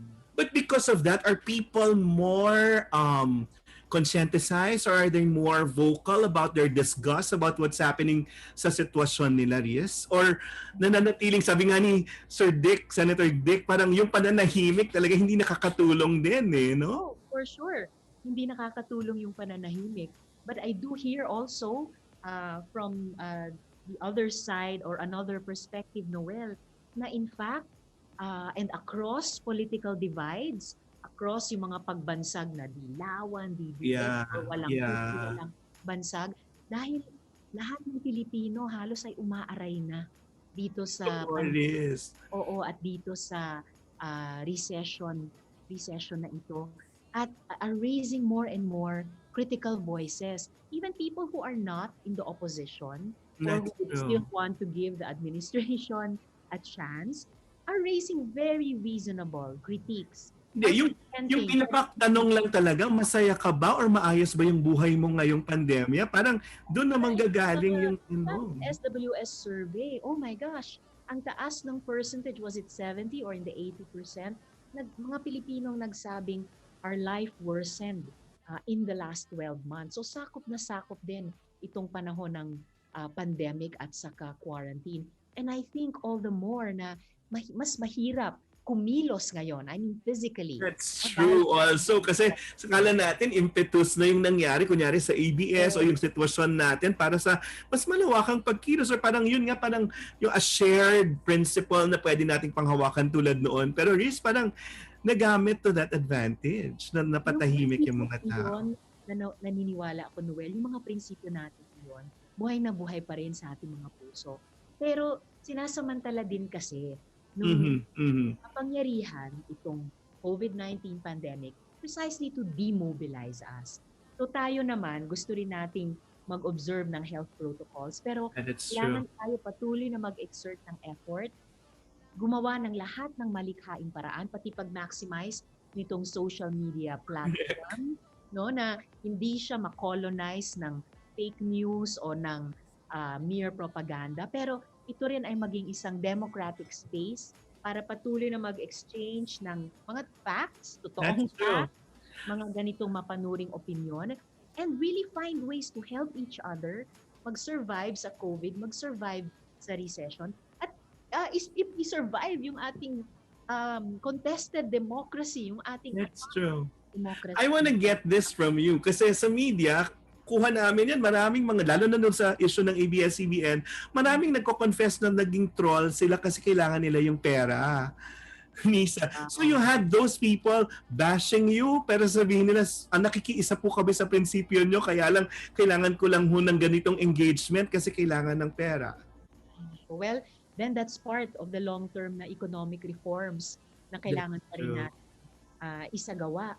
Yung fundamental, yung inequality talaga sa pagitan ng karamihan ng mga Pilipino na nasa poverty line na dati or mahirap na, at ngayon dahil sa napakataas na unemployment, unprecedented in the past many years, expected 10 million Filipinos work by the end of the year. And to think nung Hunyo pa lang 7+ million na. Dagdag pa yung mga OFWs natin na pauwi in the hundreds of thousands. Kung mayroong niche sa ating napaka-unequal na ekonomiya nating ito, at ito ay pinupuno ng ilang mga cynical forces sa pamamagitan ng pag-employ sa mga trolls, then bahagi rin yun na kailangan natin. Yung problema, nalutasin. Ang galing mo mag-explain. Hindi mo ba nakikita sarili mo sa pagbabalik doon sa pagtuturo katulad ng ginawa mo? Sobra akong nag-enjoy noon, Noel. Sa interdisciplinary studies. Oo. Bilang assistant kay Edward Correct. Risa, yung elective niya na peace studies. And then, dalawang beses sa communications department, kay Doreen. No, oo mahal natin si Doreen. At nagturo tayo dyan. Iba Riz kasi parang mas marami kang pwedeng wisdom at yung pagpapatotoo, yung praxis, di ba? It's really the theory and practice na nararamdaman. And now, kumusta ang government service sa'yo? Parang, yun sabi nga, protect Risa, oo naman, kilala namin. Siya yung Virgin Mary namin nung college. Parang gano'n. Parang, paano ba, Riz, na nandyan ka na sa Bakat and all the mudslinging and all. We can't imagine people doing that. At sabi nga natin, walang hinagap dun sa kabutihan ng tao. Parang na nagagawa yun. But we were talking even before you went on air na alam natin yung pagkatao natin bilang mga Pilipino. Nandyan, no? Yung kabutihan, kagandahan. So, Totoo. what is our current situation na ang ipinalalabas ay hindi yung liwanag, kundi yung kadiliman, or yung, diba, hindi yung the best in us, but the worst in us. Kailangan nating maintindihan yon at labanan yon. Kailangan nating i-engage. Kasi kapag hindi natin ginawa yon, ay talagang masisiraan tayo ng loob at talagang yung ating tawag ni Nathan Kim po, contested democracy natin. Totoo yan. Ay maaari talagang ilubog dahil sinisiraan siya, sinisiraan ng demokrasya mismo, ginagawang nagmumukhang hip ang authoritarianismo, ang strongman rule, ang populism. Ultimo kanina sa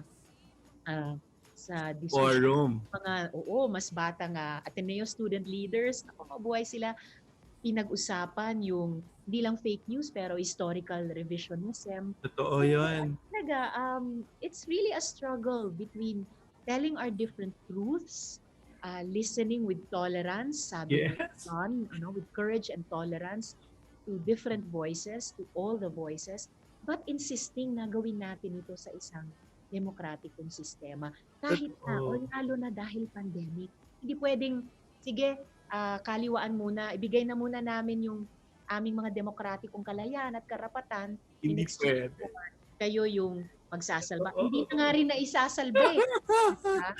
Sabi ko nga, hindi ko ma-imagine si Risang nagagalit. Magagalit siya. Pero ang tiyaga mo talagang mag-explain ng mahinahon. Well, sabi ko na sa staff mo, pinaghandaan kita. Naghanap ako ng ibang pictures when we were together in certain fights. Well, Justin, ilabas yung unang picture. This was our picture when you were vice president. You were you external vice president or internal vice president? You were the batch of Chito Salazar, Chito, yeah.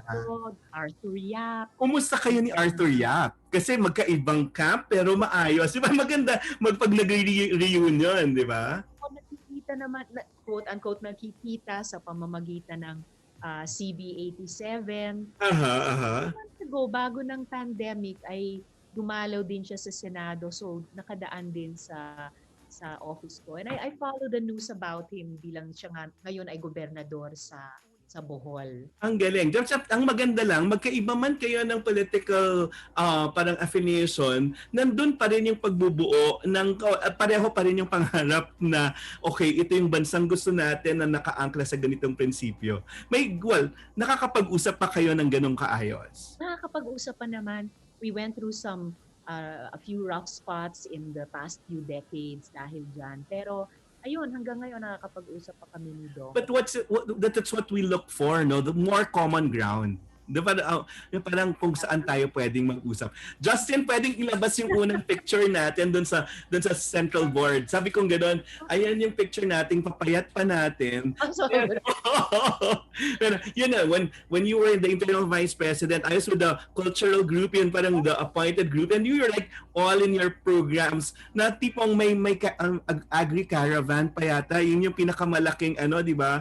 Tapos we formed the socially oriented coalition group, yung Kataya, and we had those formation sessions na Ngayon, Riz, nakikita mo paano nabubuklod yung mga yan since more and more people natatakot na yun, di ba? Parang ang daming problema yun nga, you were so active dun sa kay Randy, di ba? Parang yan na naman yung mga taong progresibo at nagkakaroon ng ganong kamalayan, yun, nagkakaroon ng ganyang takot. Paano yun? Hindi talaga itong pagpatay kay Karandal. Mhm. Napaka-gentle na tao niyan, Noel. While a fighter, alam ko yun, ganun yung impression ko sa kanya kasi nagkita kami nung peace talks noon. Ako sa government panel, siya sa NDF panel. Kaya talagang sumusuporta ako ng isang independent, thoroughgoing investigation sa pagpatay sa kanya. Hopefully led by the Commission on Human Rights and dapat with the full cooperation ng Philippine National Police. Sumunod pa, exactly a week later, pagpatay ng isang human rights activist. That's true. Si Zara Alvarez. Yes. So, ganito yung mga karahasan na ginagawa habang nagpapatuloy din yung ibang mga extrajudicial killings, nangyayari sa konteksto ng naipasa na yung anti-terror law. Kaya nga, marami tungkol dyan beforehand. And ang mga ganitong karahasan, ang mga ganitong pagpatay, ang ganitong mga batas na pangamba talaga natin mas magagamit ng administrasyon. Hindi laban sa mga totoong terorista, pero totoo yun. Politiko, dissenters, yan yung mas nagpapalapot sa atmosphere ng takot, which I think is a deliberate project, unfortunately, ng mga pinakamataas. Pero gaya ng pag-usapan din with the younger student leaders earlier, okay lang matakot kasi katakot naman talaga. Pero totoo. Yung maduduwag. Kasi di ba, yun yung tapang, no? Katotoo. Oo, kasi kahit hindi tayo kikilos, yung mga may ganyang political project, gagawin pa rin nila. Totoo yun. Nila. So bago magsara ang tubig over our heads, gawin na natin lahat ng kaya natin gawin para protektahan ng isa't isa at para protektahan yung ating contested democracy. Habang hindi tayo nagpapaparalisa, habang kumikilos pa rin tayo, by motion, by those movements, we create new possibilities. That's true. That's true. Hindi present sa atin ngayon or inuunti-unting ubusin, kinakain. Diba, lahat daw sabi ng galit natin, lahat ng takot natin, we put it to art, i-express natin at ipakita lang. Pero yun nga, oo, nakakapagod, Risa, pero yun nga, yung may mga taong katulad mo na magsasabing, oo, kailangan tuloy-tuloy lang. Pero tayo, di matulog tayo sa gabi. Then pagising sa umaga, tuloy laban. Balik tayo dun sa buhay mo bilang estudyante kasi nga we're celebrating our anniversary. Kailan ka pinakamasaya when you were in school? Nice question. Kasi di ba sabi nila usually pag teenager tayo, so kasama yung high school. And correct. Mga barkada, mga Correct. high school, Noel. Pero alam mo, siguro dahil nagsalubong yung college years ko, dun sa mga barkada ko rin na barkada hanggang ngayon, close friends, na nun, I think nakikinig Melay, as yung badmintonets. Correct. Nagsalubong yung mga taong iyan sa mga unforgettable na Ninoy assassination, totoo elections, civil disobedience campaign hanggang sa People Power Revolution. Siguro, yun yung pinaka-unforgettable ko dahil nabalot yung unforgettable ko bilang isang unforgettable ng buong sambayanan natin. May konteksto, di ba? At yun parang hindi pwedeng hindi ka kumilos during that time. Totoo. Halos wala tayong choice dahil pinili tayo sa panahong iyon at namulat tayo at kumilos bilang estudyante sa isang hindi malilimutang panahon. Siguro anumang larangan tayo pumasok, totoo yun. Society, sa private sector, sa gobyerno at politika, malagay ko wala ni isa sa atin na unchanged. Totoo yun. At alam ko nagsistrip pulse ka na noon. Anchor na po si Risa noon ng isang talk show sa TV. Tama si Yun, Butch nung Abad. panahon, at least nandun ka sa kabilang punto naman, nasa media ka. And now, iba, ikaw yung ini-interview, Risa, at nababaliktad din kung minsan yung roles, no? Parang ano yung reflection mo nung ikaw naman na tapos nakikita mo, uy, hindi yata sila patas sa akin. Parang may mga ganon, di ba? Isang reflection ko sa ganyan ay talagang minsan maraming sorpresa sa buhay. Totoo. Iba yung kalagayan mo, naiiba yung mga responsibilidad mo, and minsan to the point na mababaliktad yung mundo mo. And it happens to people.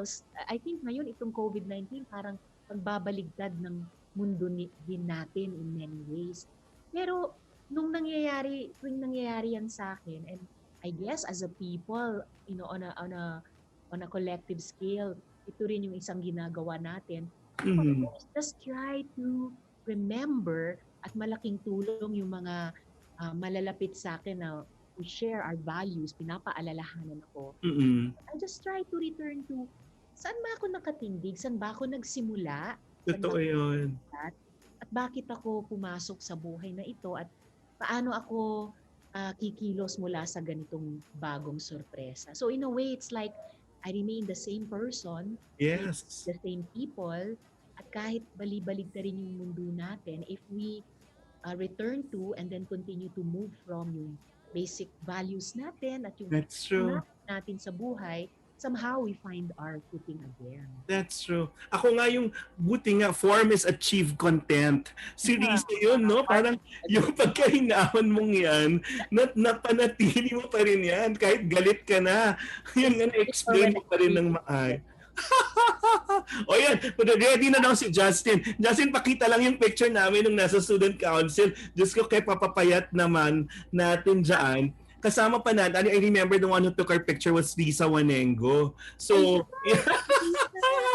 na talagang parang when we were younger, we were idealistic, but parang nandun yung support group talaga. So anyway, Justin, you can just put it on, and while we're talking, kailan ka naman pinakamalungkot nung nasa kolehiyo tayo? Pinakamalungkot? Mm-mm. There were several moments. Yung nung nag-immersion ako sa summer after freshman year, again, life-changing experience. Pero yung isang madaling araw, lumalaot, hindi pala laot, kasi laot. Lumabas kami sa bangka ni Tatay Freddy Ignacio, galing sa Ilocos, Kalayaan, dun sa lawa ng Laguna. Tapos nakita ko, nung palapit yung bangka niya, dun sa mga fish pens, pantay pala noon ng mga security guards na armado. Nung palapit kami, tinututukan talaga ng barel si Tatay. The following year, it was nung bumagsak yung sugar industry sa Negros. Kita natin yung litrato ni Joel Abong. Yeah. Anak ng isang sakada. Front page ng Mr. and Miss, special edition pa siya ngayon. Di ba? Isa sa alternative. Yes. And kaya nagbuo tayo ng task force pagkaon sa Ateneo.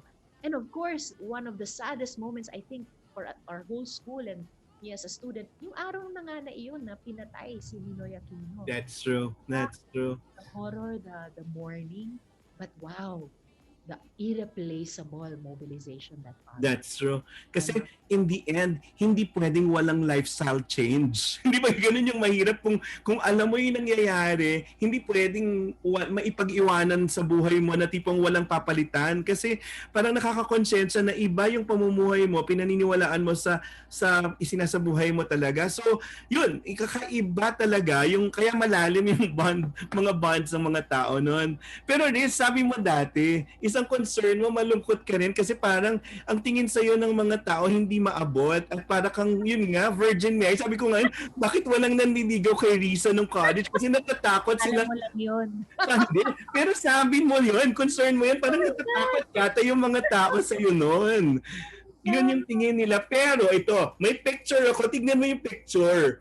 Kasi, yung at kasama natin dyan yung editor namin sa PEP, si Joanne Maglipa, nakakasama rin natin sa Hanay, di ba? So patignan ko lang kung na ano ni ni Justin kasi nahalungkot ko tong picture na nakikita mo ba, may monitor ka dyan? Oh.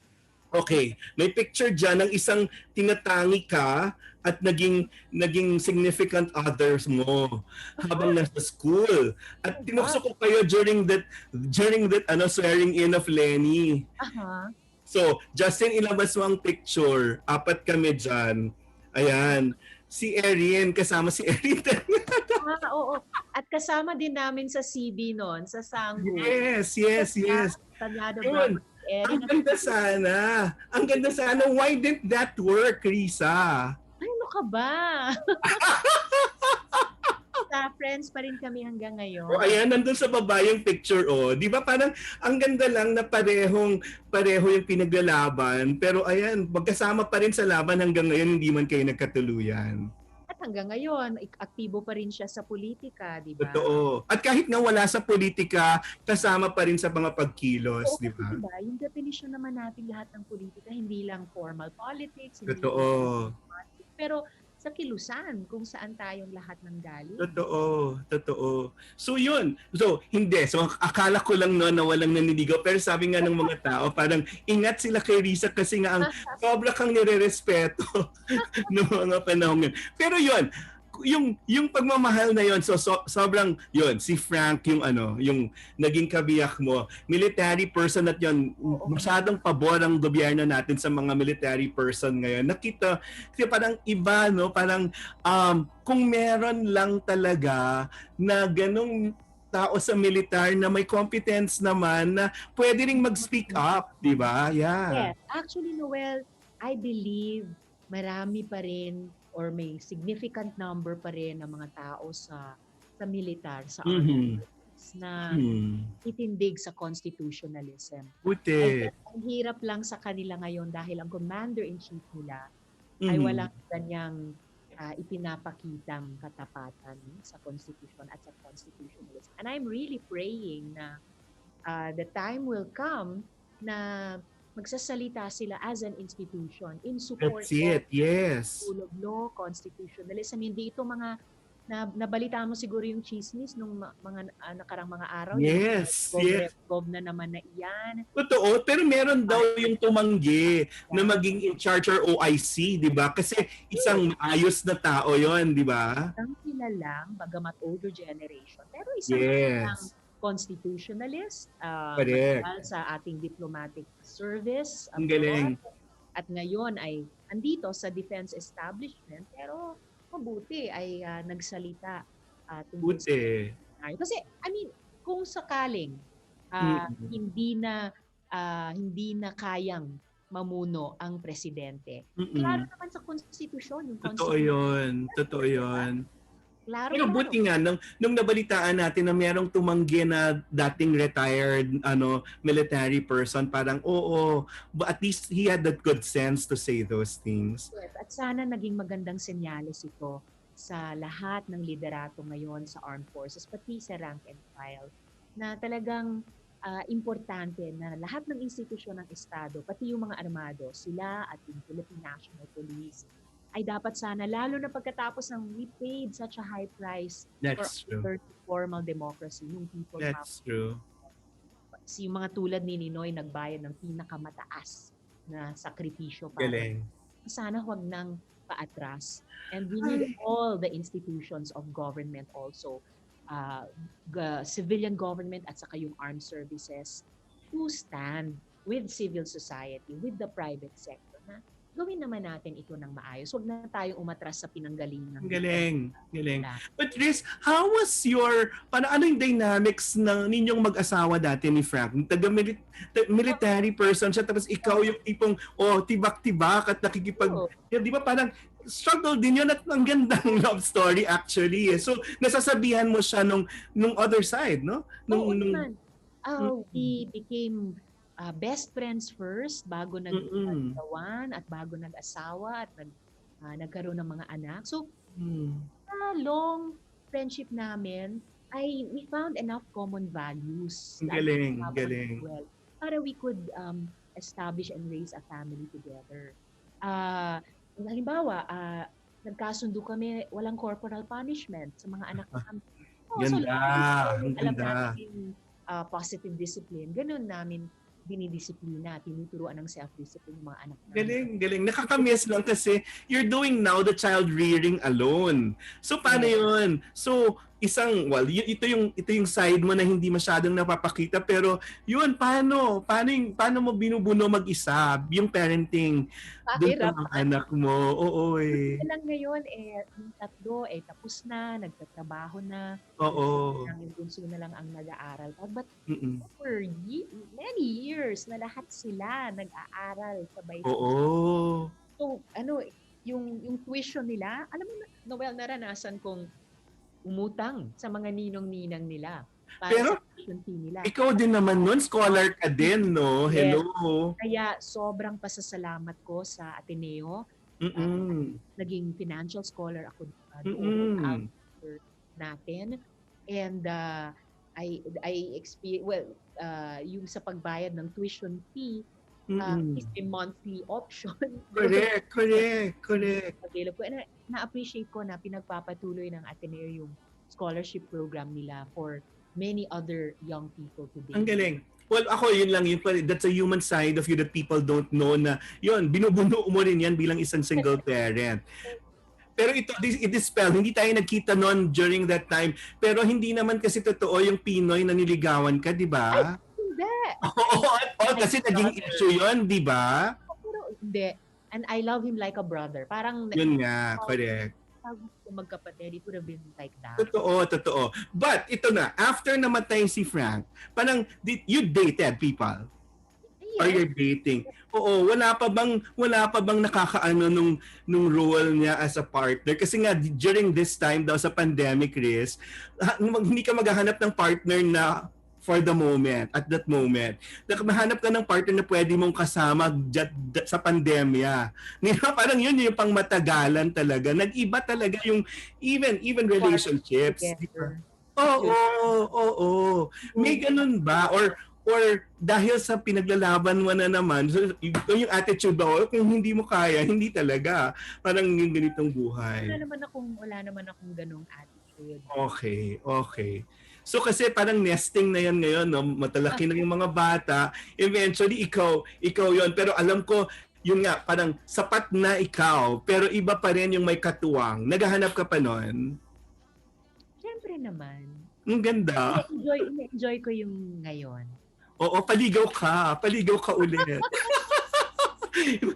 Natutuwa ako na may nagde-date sa'yo kasi yun nga nung college tayo. Virgin Mary ka yung parang nirerespeto ng lahat. Baka maniwala yung mga tao sa'yo. Pero totoo yun. But ito pa, nung nasa school ka, Riz, people know you to be diligent, so diligent. Pero sino yung mga teachers, hindi nanong ko rin to kay Senator Gordon, na binabalik-balikan mo dahil grabe yung tatak nila sa'yo? Ay, nako. Because we are molded by those people na hindi natin makakalimutan. No? That's the thing, molded. We're not taught. Hindi lang sila guro, That's sila true. formator. Nako, yung mga formator ko talaga, Noel. Ina Montiel. Yes, psychology. Yes. Like, moderator namin ni Melay sa Lingap Bilanggo. Yes. At ngayon, bago nung pandemic, tuwing magbabump into each other kami, nakakatuwa kahit sa Ay, nakakaiyak. Totoo yan. Kumustahan na talagang may pagmamalasakit sa isa't isa. Nararamdaman ko pa rin yun. Totoo yan. And then, teachers like, Father Ferrios! Totoo, happy birthday! Oo. Related Father Ferrios. Yes, I had to text Leo Garcia to say, kasi binisita yatin or tinawagan nila si Father Ferrios nung birthday niya, tradition na yan. Kasi yun talaga, yun, sa pagiging matatas natin sa Pilipino, maraming salamat.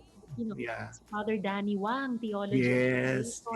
Yung mga guro ko sa socio-antro at sa eco na una ding nag-recruit sa akin sa Pandayan, yung aking socialist bloc. Yes. Sa Raos. Correct. Si Benji Tolosa. Yes, nandiyan pa rin si Benji. Na nagulat ako nag-accept na ng administrative post. Dati kasi parang Congrats sa inyo. What a correct. So, unforgettable. ngayong nasa gobyerno ka, whose advice do you seek? Well, syempre, I still have uh, Akbayan forever ako. I'm still a member of my That's true. party chair hanggang That's ngayon. true. Kasama yung aking chief of staff. Syempre, yung mga colleagues ko sa minority kasi in Mhm. the trenches, sina Sen Frank yan, That's true. si Kiko, dapat si Sen Laila, kaya lang Yeah. at Happy birthday. legally Was, yes, happy birthday kay Sen Laila. mm-mm. And then, depende sa issue. Alam mo, surprisingly, may mga bills na, may mga resolution na we can actually build some unities across the majority-minority divide. And then beyond formal politics, well, syempre, yung kilusan. Kung Totoo yun. saan bahagi ang Totoo yun. bayan. So, these are allied social movement organizations, iba't ibang sektor, yung ilan pang ibang mga partido na nasa progresibong tradisyon at nasa sentro. I think, Noel, yung isang kailangan talagang mangyari ngayon dahil napakatindi ng ating sitwasyon, papunta tayong election. Balik sa base, di ba? Balik, oo. Yes, Basic, totoo yun. organize. Build those unities na binanggit That's true. kanina, whether between batchmates or ngayon, iba't ibang grupo, even on both sides of different fences. Kasi binanggit ko rin ito kanina sa mga younger Ateneo student leaders, sa ayaw natin at sa gusto, pagkatapos ng pandemic at recession na ito, pagkatapos pa ng administrasyon nito, we Filipinos will still have to live together. That's so, true. kailangan nating ayusin yung mga pagkasira ngayon, magbuo ulit ng mga pagkakaisa na natin din ngayon on the basis of truth and justice, on the basis of healing and reconciliation. Ang galing. Sana ganyan yung tono kasi sana napaalala mo rin na September 1, pwede na kayo mag-register ulit. Di ba? Yun na. Do that. Dahil ni-resume na ulit ng COMELEC, di ba? Yes. Pansamantalang sinuspindi nilang Yes. registration of new voters. Kasi sabi nga, no? First-time voters. Kung anong klaseng gobyerno meron tayo, nakataya yun sa atin, nakasalala yun sa atin. So, mas mahirap lang ngayon sigurong ipilit yung gusto nating mas maayos na administrasyon. But in the end, it's still up to us. Humingi man ito ng mas malaking sakripisyo sa ating lahat. Pero hiningi na yan dati ilang beses. yes. At nakayanan naman natin. Yes, yes. Nakayanan ni Rizal, Bonifacio at lahat nila panahon ng Katipunan. At marami sa kanila mga kabataan din, nakayanan ng iba't ibang henerasyon ng mga Pilipino nung panahon ng Filipino-American War, nung World War II, nung nationalist movement, nung panahon ng mga unang parties, anti-dictatorship struggle hanggang ngayon. So, nakayanan na natin dati, kayanan natin ulit. It's a very hopeful note, Riz, kasi babalikan ko yung sinabi mo, nakakapagod. Oo, kapatid, nakakapagod. So, ano yung payo mo ulit sa mga tao? Oo, napapagod. Kasi that's an acknowledgement na, dadaanan natin talaga yan. But we find strength in yun, common principles and common moves, no? Parang katulad nito. And kung nakakapagod man, hindi lang sa matulog tayo sa gabi at paggising sa umaga, bumangon at tuloy ang laban. Pero may magandang libro si Gustavo Gutierrez, isa sa liberation theologians na nag-champion din ng active nonviolence. At may magandang paraphrase dyan, ang dakilang si Pepe Jokno, no? Ama ni Attorney Chell. Yes. To drink from our own wells. That's true. Tuwing napapagod tayo, and that's only human, para hindi tayo masaid, para hindi tayo ma-exhaust, balik tayo sa mga original lupa. Totoo. At sa tubig na nasa lupa. Sa dagat, ikaw mahilig ka sa dagat. Yung orig na inspirasyon natin. Totoo. Humanism natin, yung ating pananampalataya, yung pagmamalaki natin sa pagiging Pinoy, yung kagandahan ng kalikasan, ang sining at kultura. Totoo yun. Yung mga orig na inspirasyon natin kung ba't natin pinili ang buhay na ito, balik-balikan natin lagi para mag-recharge. Para hindi tayo maubos. Kasi silang lahat, yung lahat ng iyon, hindi rin nauubos. Andito lagi para Totoo sa yun. So it's 160 days of our quarantined lives already, Riz. Totoo. Pero at nakakayanan natin. No? Pero what new skill have you learned? Actually, mas naging maayos ako sa teknolohiya. Tayo na technologically challenged talaga. Oo, totoo.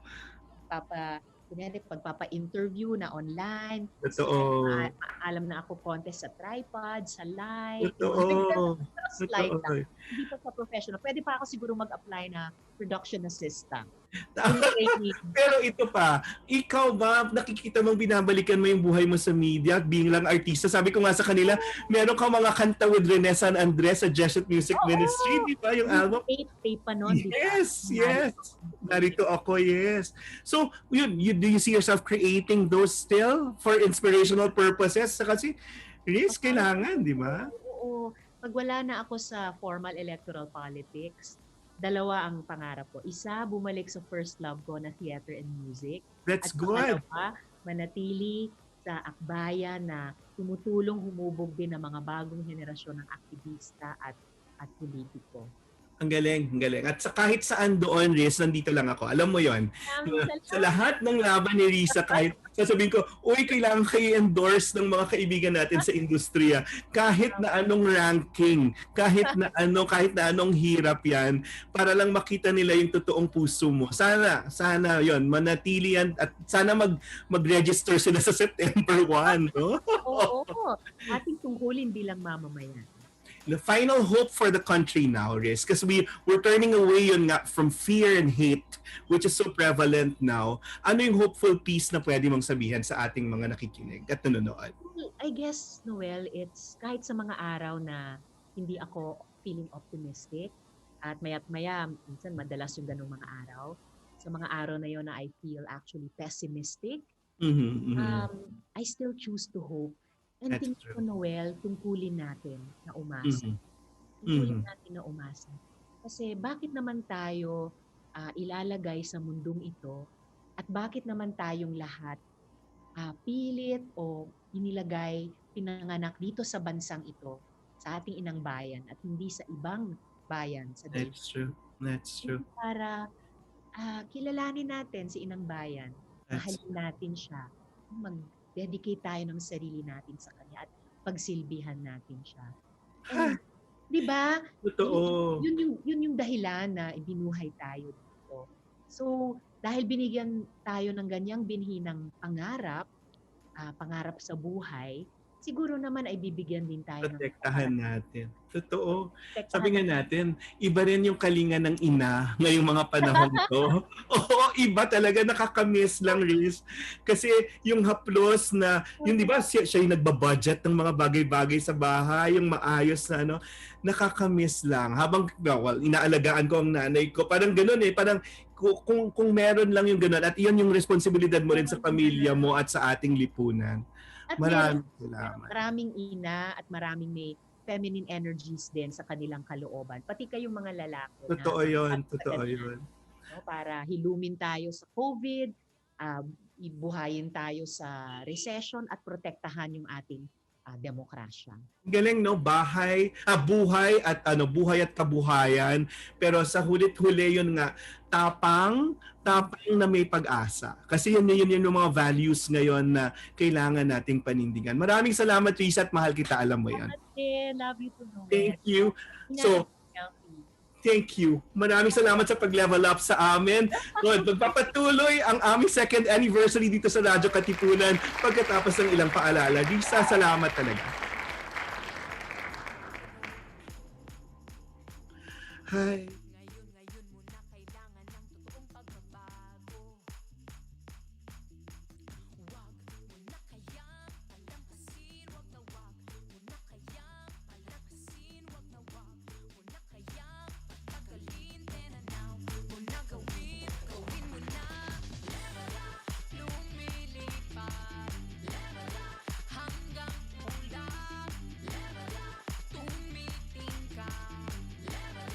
My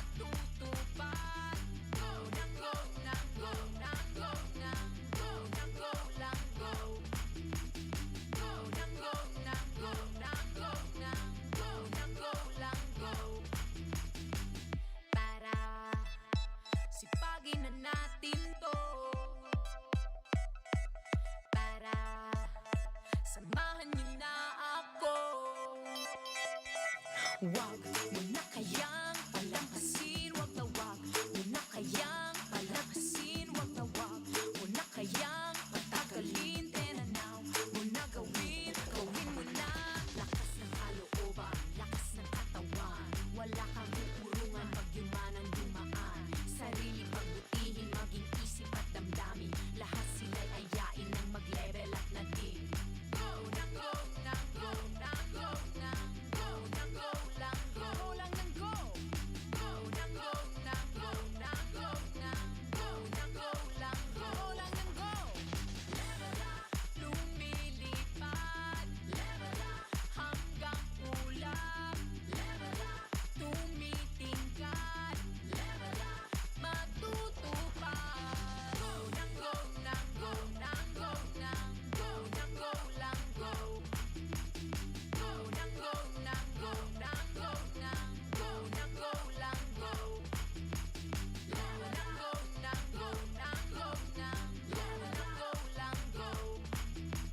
Level na go na go na go na level na go lang go. Paulit-ulit kang nagplano. Level up. Well, sa pagpapatuloy po ng ating second anniversary dito sa Radyo Katipunan, kasama ko ang isang kaibigan na na magkakaroon ng panibagong buhay sa kanyang pag dos por dos. Tamang-tama nga second anniversary natin, dos por dos. Nandito po, habang hinihintay natin yung isa at medyo nakukonsensya ako, sasabihin ko kay Katunying mamaya kung bakit. Pero nandito po ang aking kaibigan, kababayan actually kasi pareho kaming taga Nueva Ecija at masaya ako at proud ako talaga dahil ayan, nagpapatuloy ang kanyang buhay sa pagiging broadcaster. Nandito po si Anthony Taberna. Hello, Tunying! Magandang hapon. Ito po ang kanyang magiging first interview after ng pag-sign niya ng bagong kontrata sa DZRH. Hello, Anthony. No, we're just fixing the line. Hinihintay po natin si Katunying, si Anthony Taberna. Justin, pwede sigurong i-remind si Katunying na okay, i-turn on na kanyang video at audio. Ayan po, si Anthony Taberna na kung totoong mga, katulad ng dating oras siya sa ABS-CBN, napapanood na natin siya sa Dos por Dos sa ABS-CBN in a while. Yun yung pre-programming ng TV Patrol. Now, we'll ask him about yung mga nangyari kasi marami tayong nawabalitaan na yung mga kasamahan sa namin sa trabaho sa ABS-CBN hanggang August 31 na lang. So, but all, they were fortunate to have been hired by a reputable, a very, very good company like DZRH. At simula sa Biyernes, kaya nga kinailangan silang ngayon lumabas sa ating programa kasi by Friday, halos makakasabay na natin sila at yun yung first airing nila sa kanilang bagong tahanan na DZRH. Hello, Katunying! You can now open your video and your microphone. Ayan po, hintayin lang natin siyang magbukas ng kanyang video.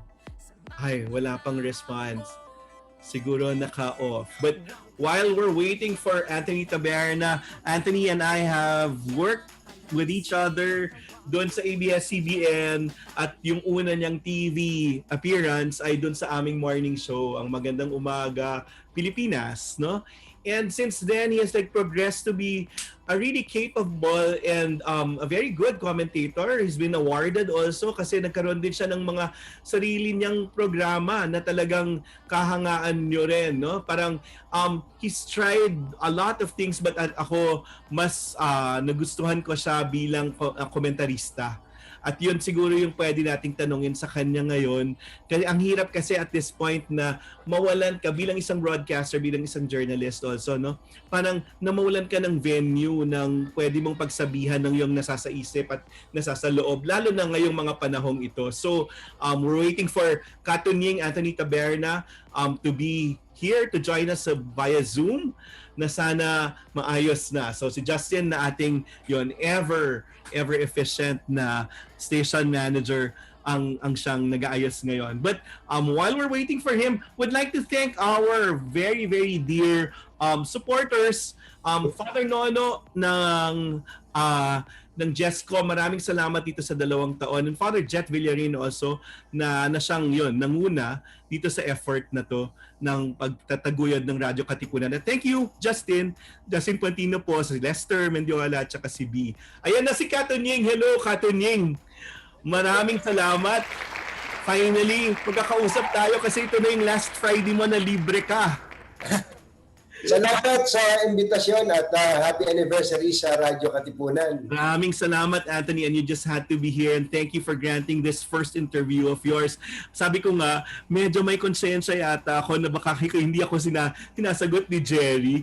Baka kasi may tampos sa akin. Sasabihin ko na on air na bakit hindi kayong dalawa yung kinuha ko sa TV at ikaw lang, at baka pag naramdaman na doon yung konsensya ko, tuning eh. Hindi naman. Huwag kang mag-alala. Palagay ko may mga kausap yata siya na... Yun yung inisip ko na lang, baka bakit di siya sumasagot. Kasi tunying, if you remember, dun ko na-prove rin yung kabaitan mo nung when I was getting you for TV. Ang consideration mo hindi sarili mo, kung hindi si Gerry, paano yung tandem. And from that time, tumaas yung respeto ko. Dun sa Dos for Dos, parang yung inalala mo, hindi sarili mo ng career advancement, kung di palagi si Gerry. Why was that? Alam mo, malaki kasi ang utang na loob ko kay Gerry, ano. Una-una, nauna siya sa DZMM bago ako DZMM. And I heard during that time na naghahanap sila ng reporter, kasi siguro konting background lang, nung nagkaroon ng vacancy sa DZMM, nung na-promote si Vic Biscoccio as Chief of Radio Patrol,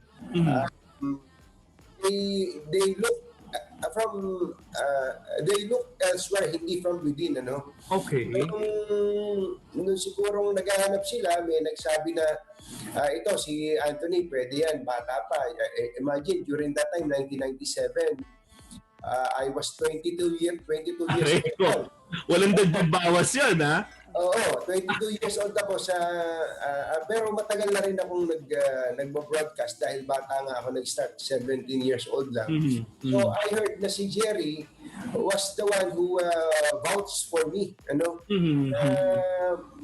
Magaling yan o ewan ko kung anong sinabi pa niya. So tinatala kong utang na loob yun, yung isang bagay na yun. And number 2, tingin ko inalalayan niya ako nung nag-uumpisa kaming maging tandem sa ito ang Radio Patrol, yung show na ginawa for us.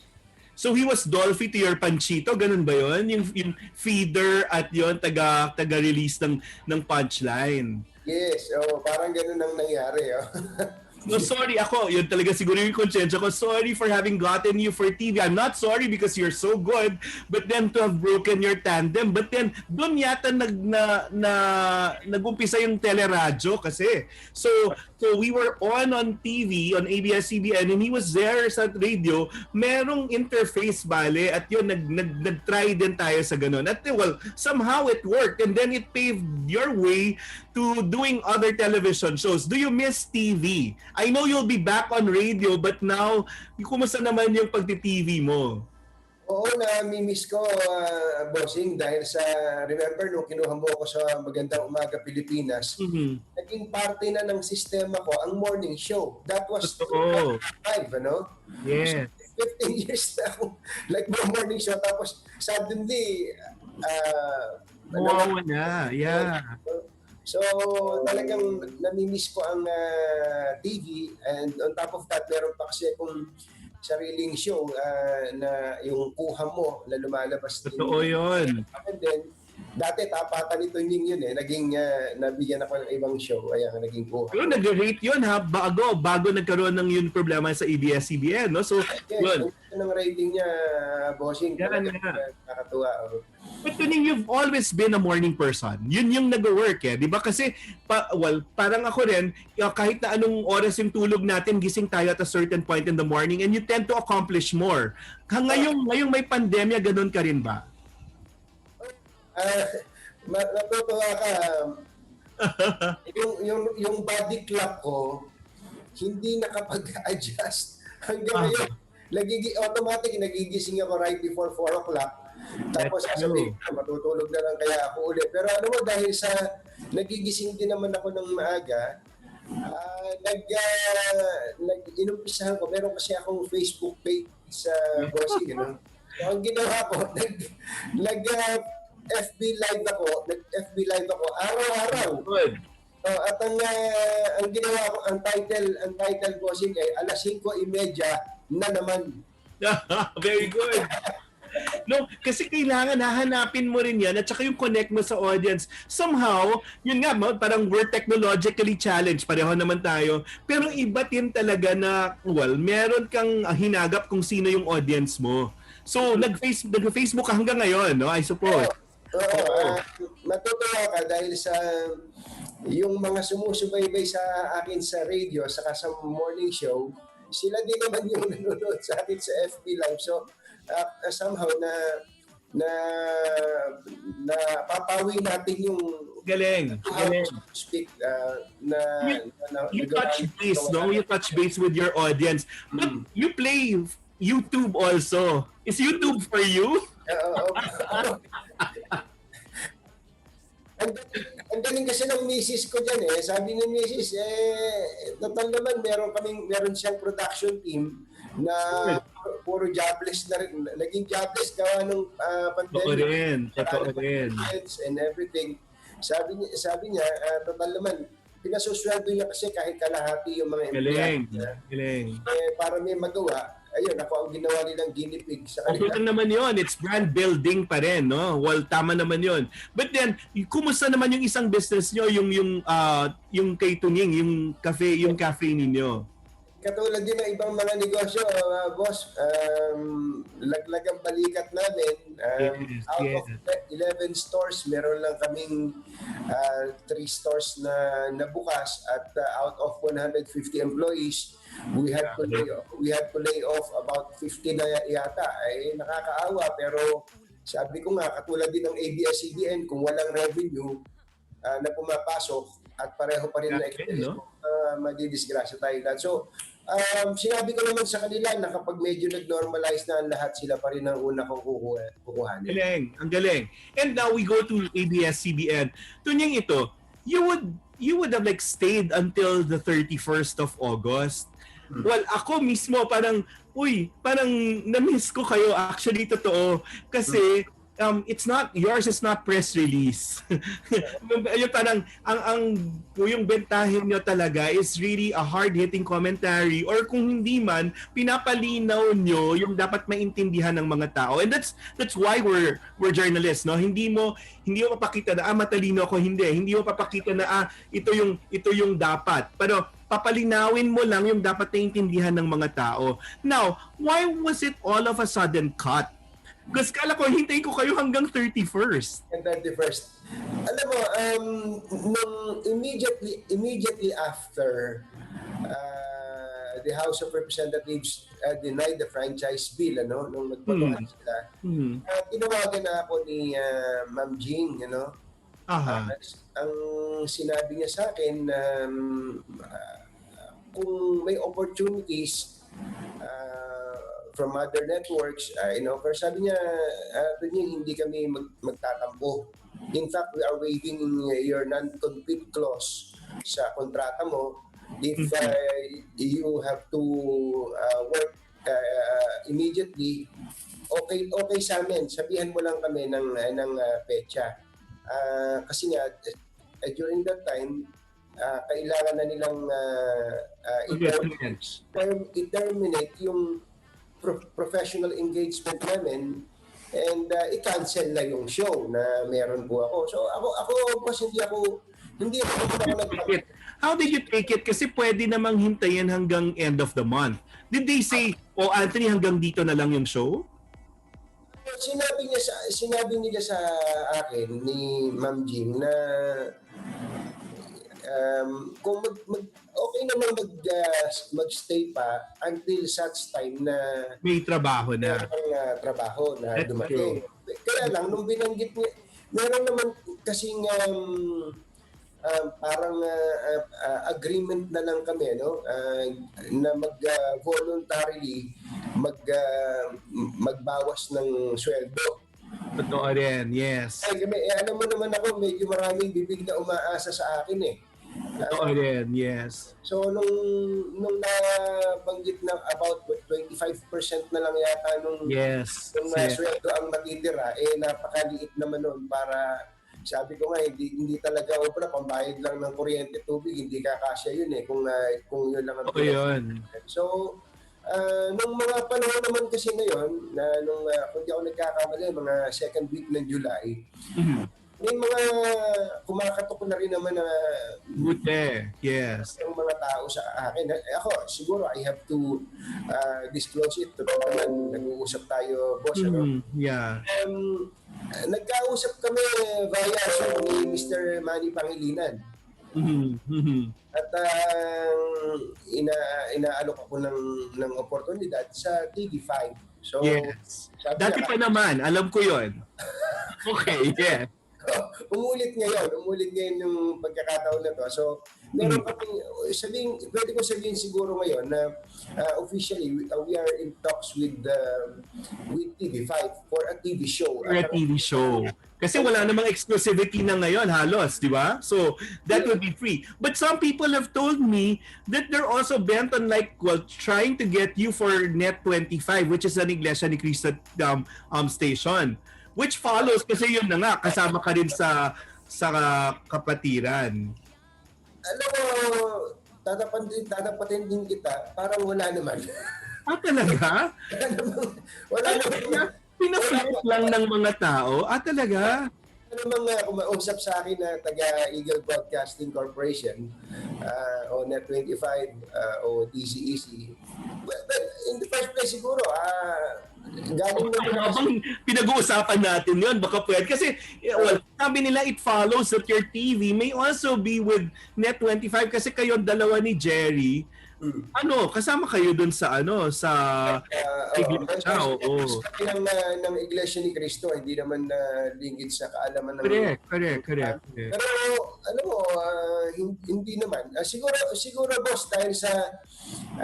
pareho kami ni Gerry na nanggaling na sa Eagle Broadcasting eh. Oh, okay. 5 years akong bago ako na pirata ng ABS-CBN. I was working Eagle Broadcasting Corporation. Siguro, natikman na nila yung Don't you see that? Yun yung siguro kainaman lang ng sitwasyon ngayon, no, na pwedeng tumawid, hindi lahat ng tumatawid na mamatay. Parang yun yung sinasabi, no? Pwedeng may buhay doon sa pagtutulungan na ng mga network. So, well, I'm excited. I will be excited if you do work on TV again. But then, are you bringing in Gerry also? Or pinitch mo rin kay MVP? Knowing you, oo. Actually, yung morning show that we were trying to put up, si Gerry at ako ang supposedly ang magiging poste sa news. Yung news component and commentary kung meron man. Ang galing. Siya kasama ko. Ang galing. So ako, yun naman. Doon ako saludo kasi hindi mo nakakalimutan yung tandem. Parang ako, you've been so selfless na hindi lang sarili mo iniisip mo. Let's go through yun. Certain emotions and then I wanna associate that with yung pinagdaanan mo sa ABS. Tunying, dun sa panahon mo sa ABS, saan ka pinakamasaya? Naging masaya? Well, una-una, masaya ako sa radyo talaga. Alam mo naman, boss, first love ko yung radio. Hanggang dumating nga yung panahon na nandun na sina Maria Risa. Sabi nila, tulog radyo daw ako nung nasa morning show ako eh. Okay pa rin yun. Kasi you bring in something new, no? Oo, parang ganun. So, siguro yung aking, yung panahon na nasa radyo ako, nasa ABS-CBN, pinakamasaya yun. Pero ang isa pa siguro, nung nakaka-exclusive tayo ng mga istorya, natin tayo nakakatulong para sa ating bayan mismo. Ako, makakalimutan ko ba when we first broke the news on Hello Garci, kami nagpatulong. Yes. Bago ako mapunta sa Magandang Umaga Pilipinas, yun ang right ko eh. Natatandaan ko, June 6, 2005. Yes. Pinapotok namin yan. So, alam mo, di ba, it led to a congressional investigation and eventually nagkaroon pa ng impeachment hearing at muntik nag-sorry pa si former President Gloria Arroyo. And actually, akala ko nga magkakaroon ng palitan ng bangka noon, ika nga sa pamahalaan. Tingin ko, yung naging party ka nung proseso na yon, while doing your task or job as a journalist, that's one of the highest moments na That's true. I was Kasi in. nagtatak yun ang hindi mo rin inaasahan, di ba? Parang dumating yung balita and you followed it through. And then, very, very Anthony, nalagyan mo ng humor afterwards, after everything has passed. Parang, and it has become so iconic ng Hello Garci. Yun parang ako, nagtatak yun talaga. But second, can we go to the next emotion? Kailan ka naman pinakamalungkot dun sa pagiging empleyado mo ng ABS? Pagka gumagawa ako ng istorya na alam ko ay dapat siyang umere, kompleto naman siya ng components. Mas overtime, nababump off. Actually, ang dami kasi niyang incidents sa bossing, sa TV Patrol. Hindi ko naman sinasabing mas maganda yung effort ko kaysa dun sa iba o mas maganda istorya ko over the others. Pero ang akin lang, yung bang... Ginaganapan mo the whole day.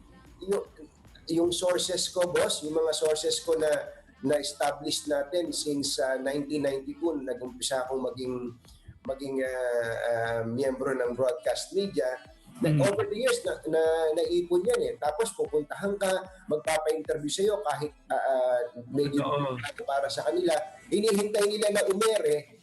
Hindi umere, akala nila, nabayaran ako yung kabila, yung ina-expose nila. Grabe, no? Imagine yung ganong klase ng damdamin, hindi ko lang masabi sa kanila, na yung mga editors, mas mataas na editor.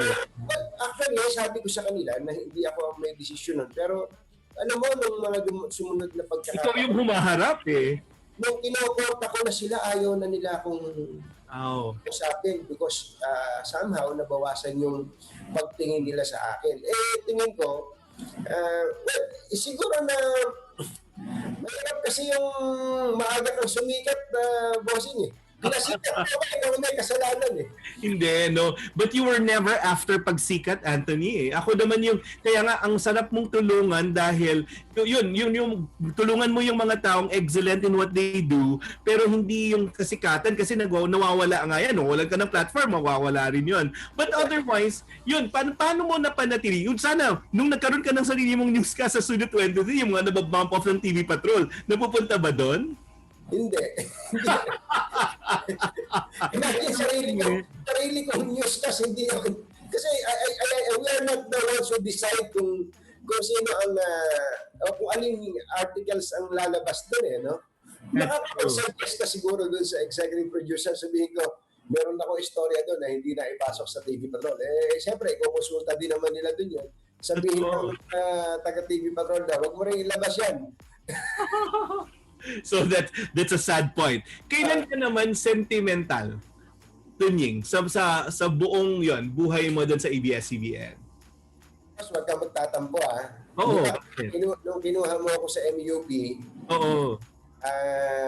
sabi mo, natatanda ko sabi mo, Tunying, ito muna yung talent fee mo, umpisa pa lang naman. Sa mga nanonood sa atin okay, binigyan ako ng talent fee ni President. Okay. 33,000. Araw-araw yun. Mataas na yun Minus tax, 30,000. Yeah. Nawala na yung Magandang Umaga. Well, sa buong Magandang Umaga Pilipinas, 2005 hanggang 2007 na inabutan ko. So 33,000 sweldo ko. Grabe, Pagdating ng Umagang Kay Ganda noong 2007. Ganun pa rin? Ganun pa rin ang sweldo ko. My God. Kala ko nasilip mo na yung talent fee ni Edu Manzano at saka ibang mga tao. Hindi, ito naku, kaniwala ka, aksidente. Ito nga, aksidente. Kaya, sentimental ako, pero natatawa na lang ako. Kasi, noong panahon na kinukuha ko ng Channel 5 noong 2010, imagine, from 2005 na nandun ka pa hanggang 2010, mayroon konting adjustment siguro. Lumapit-lapit na sa mga 36,000 noong 2010, ano? Imagine, ang yabang ko, ang highest rating segment ng Umagang Kay Ganda. That's true. That's true. Segment ko, nakikita na per minute, ano? It's true. Nung ino-offeran ako ng Channel 5 noong 2010, syempre nakita ko yung offer sheet, ano? May offer sheet, hindi ko naman hihingi offer sheet. Kaya ang kwenta, bossing, mga kalahating milyon eh. Hindi, nagulat ako, sabi ko, kalahating milyon ba nahanag ako? Bakit 30,000, 37,000 lang yung sweldo ko sa... Hindi, eto ako, okay. Pero meron isang usapan kami sa opisina na hindi ko alam kung si Ma'am Jing na yata o si Maria Reza pa rin. Okay. Ibigay sa akin yung listahan ng sweldo ng mga ibang co-host Nakita mo. sa Umagang Kay Ganda. Merong isang host doon, ang sweldo sa isang buwan, 400,000. Reiko, hindi na natin sasabihin. Hindi ko na sasabihin, yung isang host doon na pasulpot-sulpot lang, hindi ko na sasabihin yung pangalan. Kumbaga hindi naman siya hindi marami yung segment niya. Araw-araw naman siya nandoon. Isang host doon, mga 200,000. Sabi ko, akala ko ba ako posting itong show na to? Totoo. Tapos sasabihin mo, hindi pantay yung mundo. Hindi ba alam, iba talaga yung tingin na sa news personalities dun sa entertainment, no? Talagang... Pero yung ibang sinabi ko sa iyo malalaki sweldo, taga-news eh. Talaga? Taga-news, kaya sabi ko, doon kita naalala.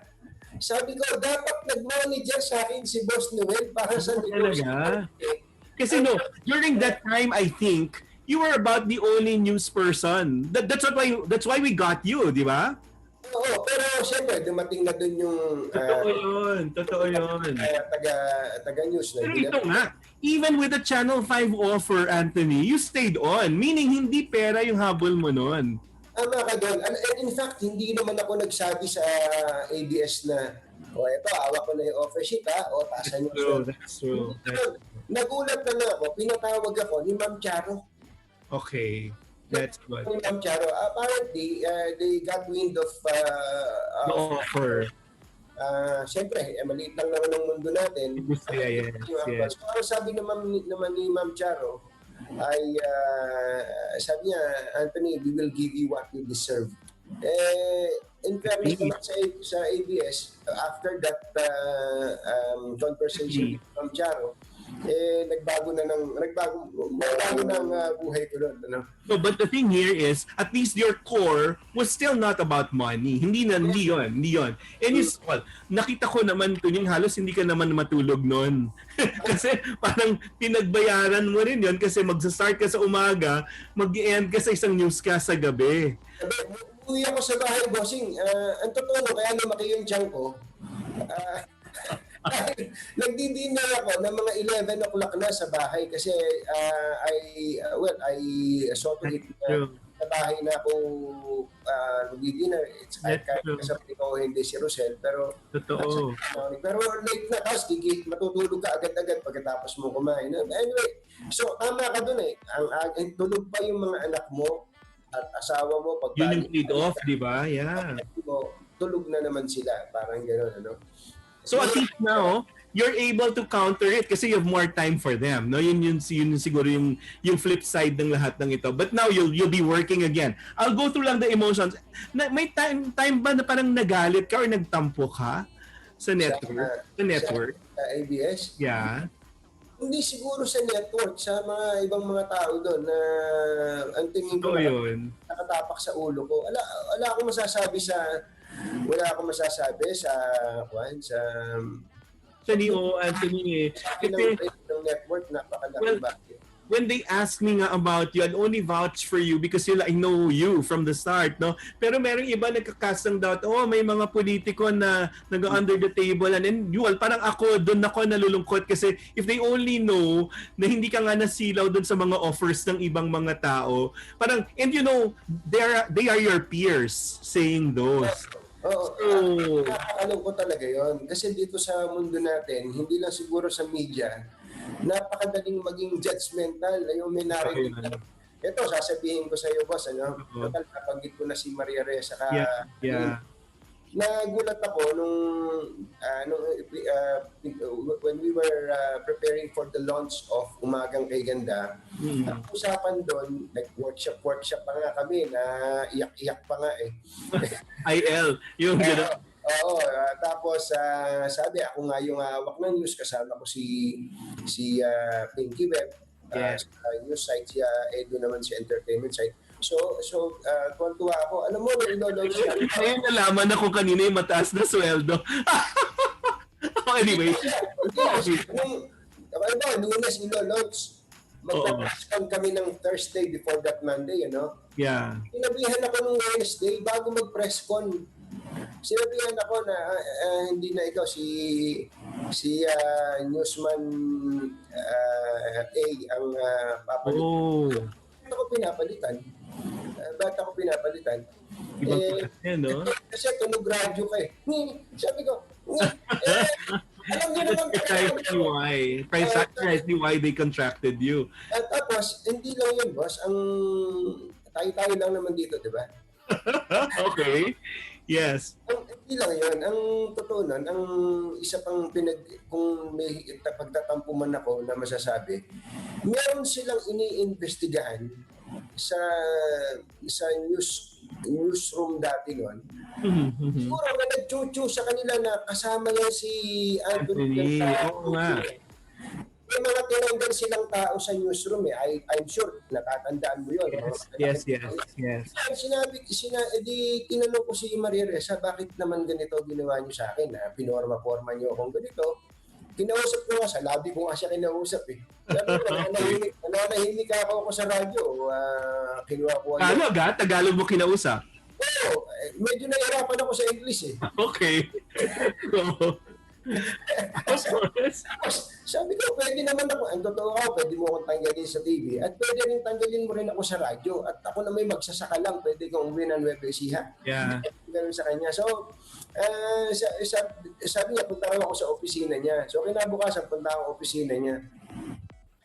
Binanggit nga niya yung tungkol doon. Sabi ko, alam nyo, napaka-unfair noon. Sinasabi natin para tayo sa katotohanan, para tayo sa pantay na pagtingin sa lahat. Yun ang propaganda natin sa news organization natin. Tapos, meron lang kayong narinig na ganyan. Hindi nyo man ako pinatawag. Due process, no? Yeah. Process, hindi nyo man lang sinabi sa akin na, kamote ka, merong nagre-reklamo sa'yo. Inaksyonan nyo na ako without even telling me the accusation and the accuser. Ano na-resolve? Nalaman nila na binanggit ko. Walang basis. Wala. Sabi ko, yung taong sinasabi mo, kasama ako dyan eh. Hindi ko nga kailangan, nakakasalubong ko lang sa lobby, nakikipagbatian lang ko dahil ako lahat ng tao dyan, binabati ko. Totoo naman. Nagulat sila nung gano'n. So, ayun, naibalik na ako kahit pa. Pero ito nga yung sinasabi ko, boss yung bang andali-dali na makarinig ka ng chismis dyan. Totoo yun. Tapos, ang problema, nag-usap-usap yung dalawang chismoso, naniwala sila sa nagiging totoo, nagiging totoo. Tapos pinagkalat pa nila sa iba na kawawa naman yung mga biktima. Yes. Pero okay lang yun, parte naman ng buhay natin. Pero ano yung learning mo doon? Parang you were more cautious about your parang dealings with other people? Ano yung parang learning doon sa pinagdaanan mong yun, Tony? Siguro, bossing, dahil lagi naman kami nag-uusap ng misis ko tungkol dyan, sabi ko, mahirap na babaguhin ko yung buhay ko. Totoo yan. Dahil lang sa kagagawa ng ibang tao. Basta wala tayong ginagawang masama, maayos ang paraan ng pamumuhay natin, pagtatrabaho natin, hayaan mo sila. Huwag lang nilang kakantiin yung credibility, yung integridad na wawasahin ka. Kasi Boss, pagka nag-desisyon ka na o gumawa ka na according to what the people say o accuse you of, Yeah. wala, anong klaseng buhay yun? That's true. And not based on your principles. In the end, no, it's not what they think of you, but what you stand for. Ako yun yung dapat buo. And well, I want to ask you now, when ABS's franchise was denied by Congress, ano yung naramdaman mo, Tunying? Because you were still on air during that time. Gumuho ang, katulad din ng iba, gumuho ang mundo natin eh. Totoo yan. Then, bukod dun sa katotohanan na ito ay itong ABS-CBN ay isang napakalaking bihikulo ng pagservisyo sa tao, sa anyuman ng news, pagtulong sa kapwa at iba't iba pa, sa entertainment at iba pa, yung personal ko doon, yung vested interest ko, bread and butter ko to. Totoo yun. But did you see it coming? I wanna ask you, like, concretely, parang, may delikado ditong part. May nagganon ka ba? Nag-flip ka man lang? Kasi ako, sa totoo lang, siguro nandun ako sa denial stage na hindi mangyayari to. Pareho tayo, ha? Kaya kung lang yan, dinidikdik lang yan para may hinihingi ba o meron bang meron pang gustong ipagawa sa network o sa kumpanya o sa when it finally happened, unthinkable?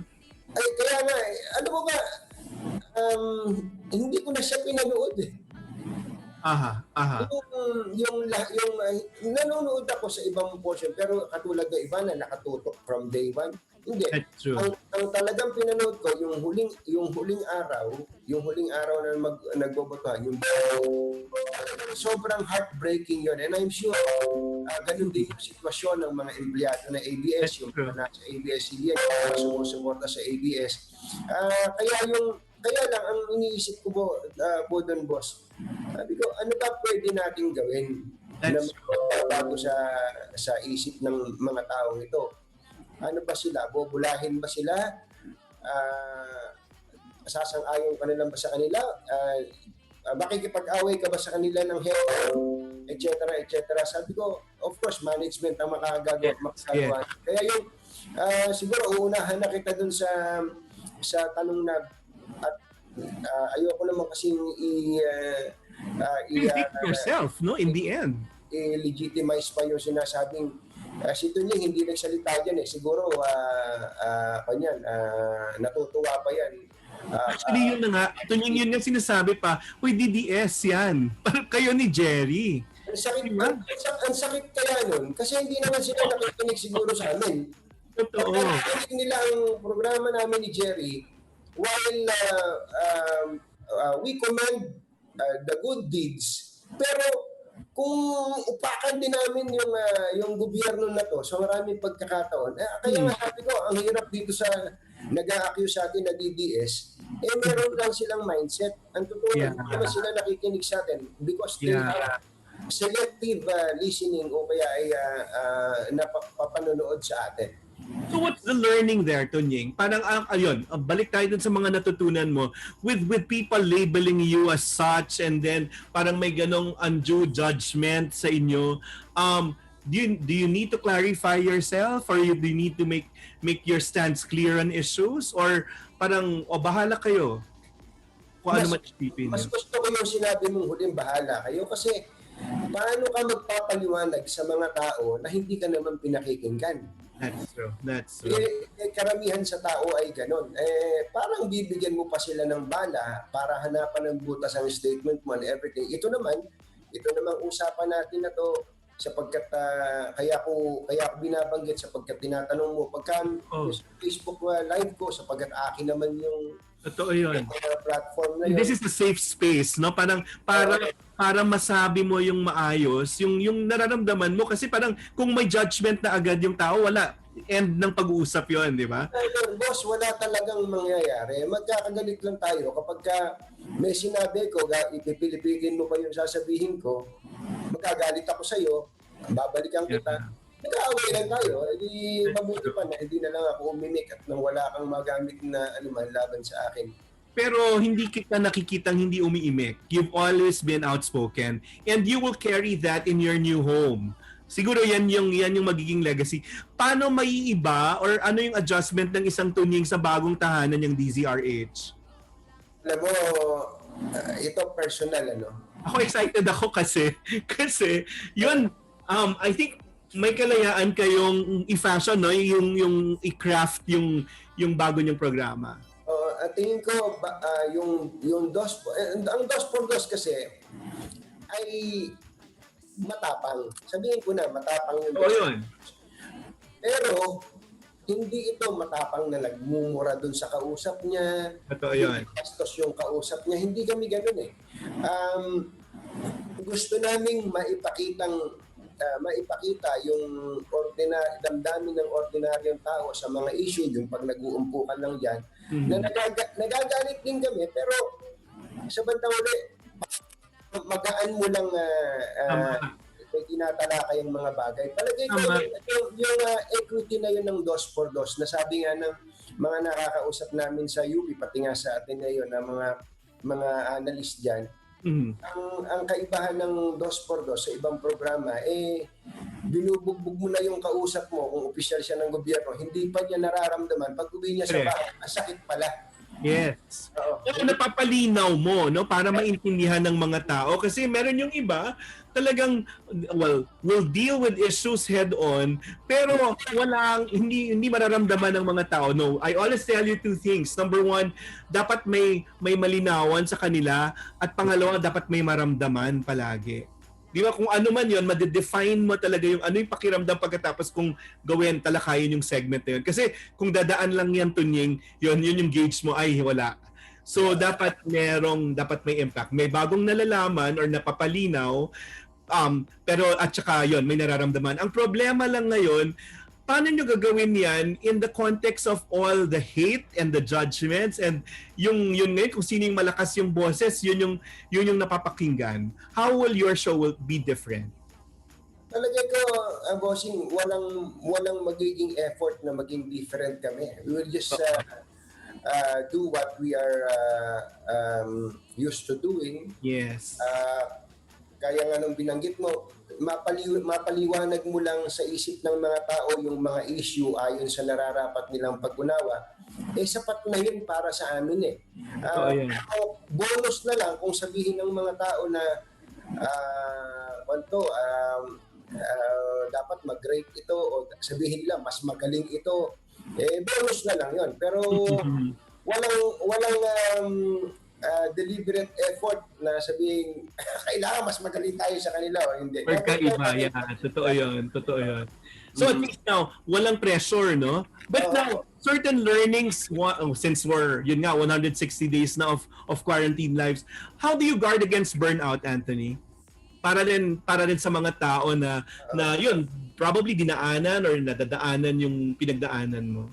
Ang sitwasyon ko ngayon kasi mula nung nagkaroon ng pandemic, meron kasi akong pasyente sa bahay, ano?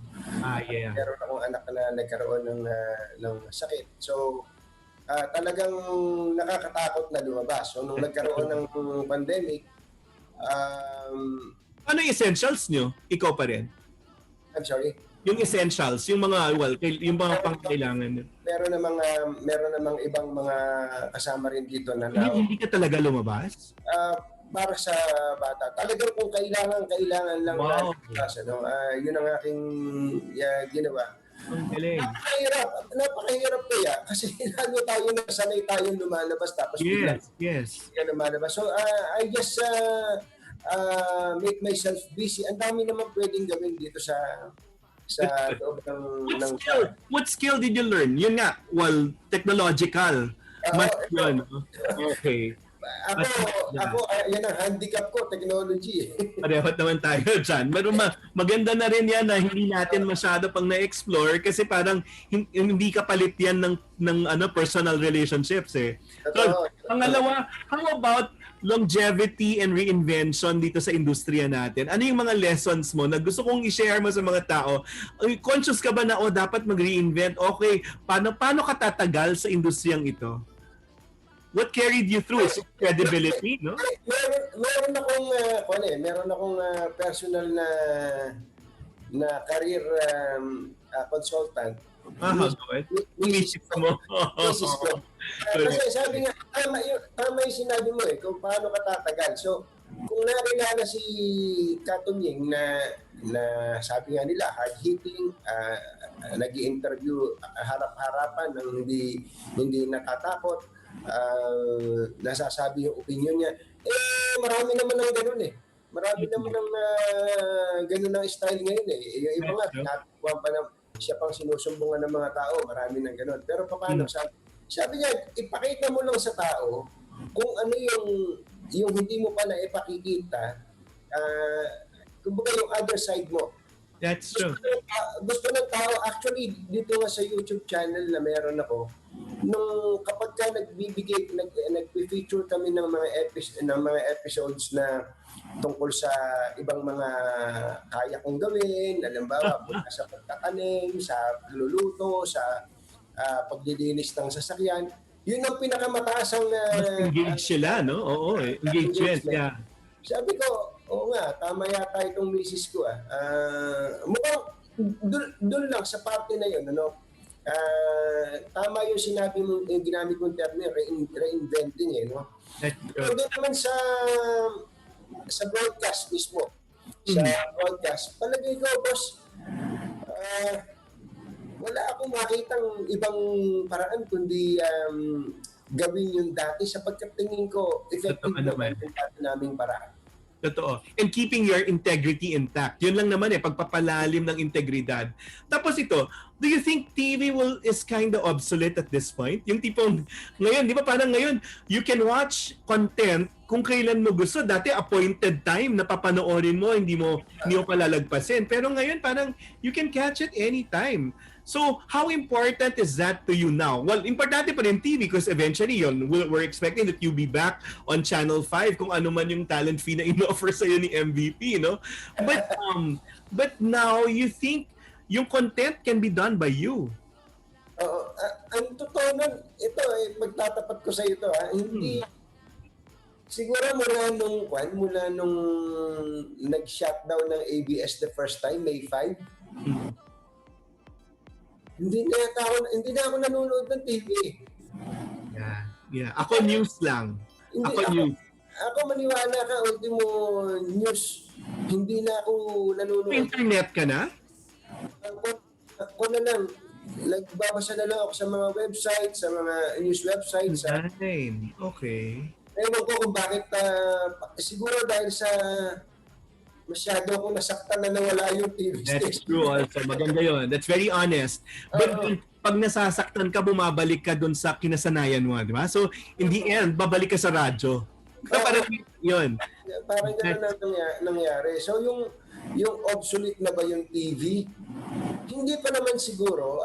Baka naman ma-get over ko rin yung broken heart. Ayan, na-broken heart tayo broken-hearted tayo dito sa nangyari. Pero ayoko sabihin na obsolete siya, boss. Iba pa rin talaga itong mainstream, yung free-to-air television. That's true. And it's about creating new audiences. At magugulat ka kasi, lumalawak talaga at iba't iba yung audiences na natatap mo with the other interests that you're able to show. So, ang ano lang din sa'yo, continue creating content. Kasi yun yata, yun yung brand na pwede mong panghawakan. At saka hindi, let not other people determine kung ano yung content mo. Kasi now, siguro na democratize lahat yan. Wala nang boss na magdidikta sa'yo na ito dapat yung ilabas mo. Ikaw na yun ikaw na yung gumagawa nun. So, you saka alam mo, pagka I'm sure na bibigyan ka ng mga research ng ABS during that time na nandun ka. Ngayon, yun ang binabasa ko lagi, ang analytics. Ang analytics, sabi ko, ayaw pala nila to. Ayaw pala nila to. Pero alam mo, nagtatalo din kami ng mga nasa production natin. Sabi ko, bakit ba ang iniintindi natin kung ano lang ang gusto ng tao? Rating, yes. Ano ba yung hindi natin ibigay sa offer? Kailangan nila. Na pwede natin i-offer. Yes. But in the end, no, it is what you can offer, what you can say, at hindi ka mawawalan nun. With the wealth of the experience, lalo na yung pinagdaanan mo, marami kang bagong mga bagay na masasabi. Now, to close this lang, in your how many years already in media? Pang ilang taon mo ngayon, Tunying? sa September 8 ay magse-celebrate ako ng 23rd My God, 28th. hindi natin akalain na during this pandemic, no, parang maiiba talaga yung course of yung career, no. What was a lesson na babalik-balikan mo at sasabihin mo sa mga tao na ito yung natutunan ko at pinapangatawanan ko yan? Well, ang natutunan ko siguro dito, sa bagay, natutunan na rin naman namin sa mga magulang namin. Lagi na kahit ano pa mangyari, kahit na may mga intervening factors pa dyan, huwag kang aalis dun sa tama. Kung ano yung tama, yun ang gawin mo. Kung ano yung totoo, yun ang paniwalaan mo. At kung hindi ka naniniwala, suriin mo pang mabuti sa atin, saliksikin mo para malaman mo yung kaila-ilaliman nung tama. Hanggang Pagka meron kang mali na kumakatok sa pintuan ng puso mo, block mo kagad. Totoo naman yun. Sa ngayon kasi parang naka-cloud, natatakpan yung tama. So, your responsibility as journalist will always be looking for the truth. Yes. At may iba't ibang mukha man yung katotohanan, ang turo sa atin meron pa ring tama. Kasi yun yung ano, parang ang sarap lang sabihin na kung saan tumaya si Tunying at saka si Noel, dun sila sa tama. Parang kasi yun eh. Yun yung parang that's ano of all your values and what you stand for. Tunying, invite our listeners and audience to your new home, and well, I just have to say I'm proud of you. Yun. Sabihin mo kay Gerry, sorry talaga. Pero yun, my God. Una, nagpapasalamat ako sa iyo sa mga nanonood po sa atin ngayon. Hindi ko po malilimutan na isang Noel Ferrer. Sabi ko nga lagi, hindi man po kami madalas magkita, magkausap. Lagi pong kasama siya sa kwento pagka po ako'y naiimbita saan man. Kung bakit ako nagkaroon ng break sa telebisyon, dahil po dyan sa mama na yan, nakausap ko po kayo. Number 2, gusto ko pong batiin ang Radyo Katipunan ng happy anniversary at lumawig pa po sana ang pagsasahimpapawid nito sa iba't ibang paraan. At panghuli ay gusto ko rin pong magpasalamat sa walang sawa pong sumusuporta po sa akin, sa amin po ni Gerry. Ngayon po, nagdi-digital platform po muna kami. At meron po akong YouTube channel, yung Tune In kay Tunying. Paki-subscribe na po doon. At starting August 31 po, 5 to 5:30 ng hapon sa DZRH ay mapapakinggan nyo na po ang 2x2. DZRH po, medyo kakatuwa po yung talapihitan niya sa radyo, 666. Wala. Pero ang laking adjustment kasi taga Quezon City ka. Pupunta ka ba sa stasyon or nag-zoom kayo? Mukhang kailangan namin magpunta sa estasyon dahil nakita namin ano kahirap mag-broadcast ng Zoom. Nagkakasapawang kami ni Gerry pag yung mga punchline namin nawawala minsan dahil dun sa may konting delay. Pero siguro mawawala na rin naman tong ako ay tuloy-tuloy ang aking panalangin na mawala sana tong pandemic na to. At malayo man ang DZRH mula sa tahanan ko ay ilalapit po namin sa inyo naman. Maganda yung sagot mo kasi pinatanong namin sa PEP kasi we wanted to be first with your story. Hanggang kailan yung kontrata mo dun sa radyo sa DZRH? Maganda yung sagot mo. At gusto kong malaman nila yon. Opo, ang sagot ko po sa misis ko, kasi tinanong niya ako ng biglaan kahapon. Sabi, nagtatanong si Gorgie, sabi niya. Correct. Hanggang kailan ka raw sa... Maganda ng sagot mo doon.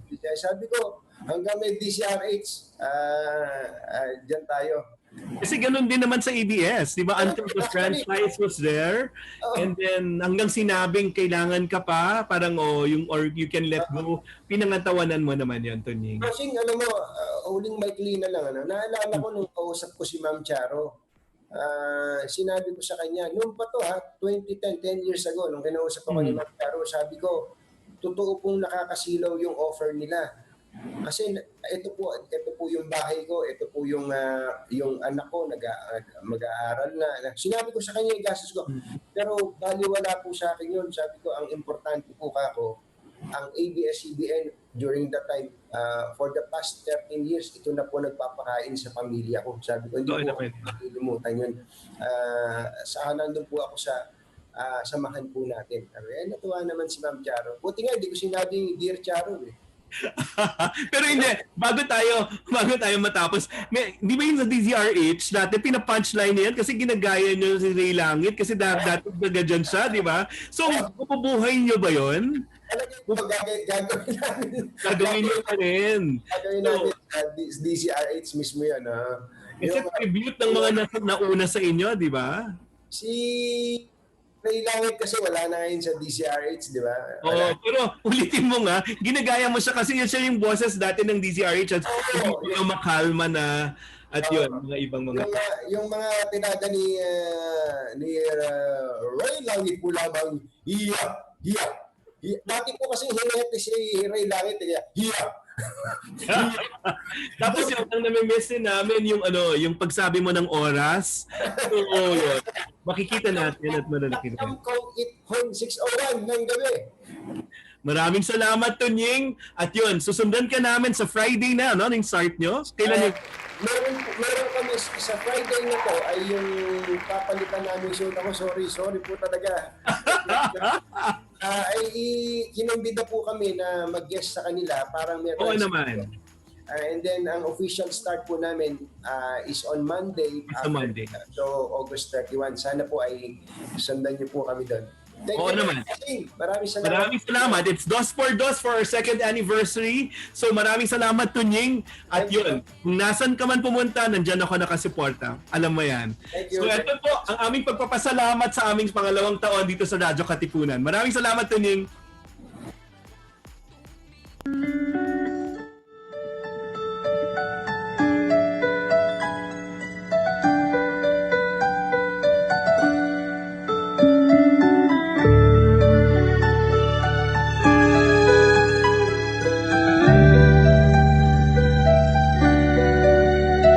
I've spent half my life looking for the reasons things must change,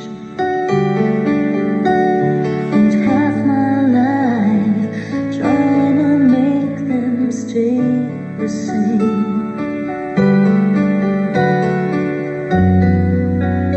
But love would fade like summer into fall.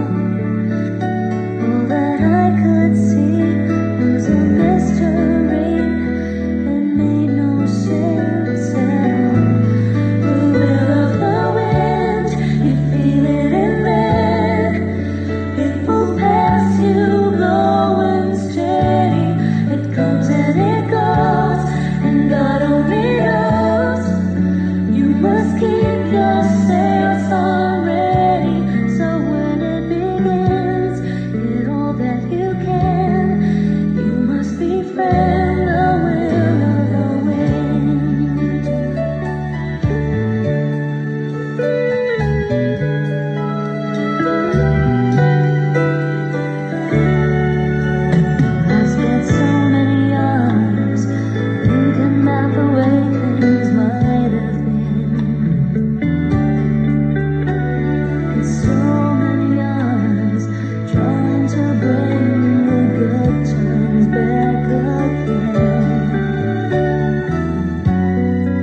I came later actually. So maraming salamat. We may not have a major lunch like what we did last year, but then happy anniversary to all of us. And well, takeaway natin ngayon dito sa anniversary episode natin. The focus last year was our challenge for competence, excellence, and our commitment and goodwill to all. Yun yung naging tema natin when we had VP Lenny as guest for our first anniversary. But now with the pandemic, ito yung mensahe natin.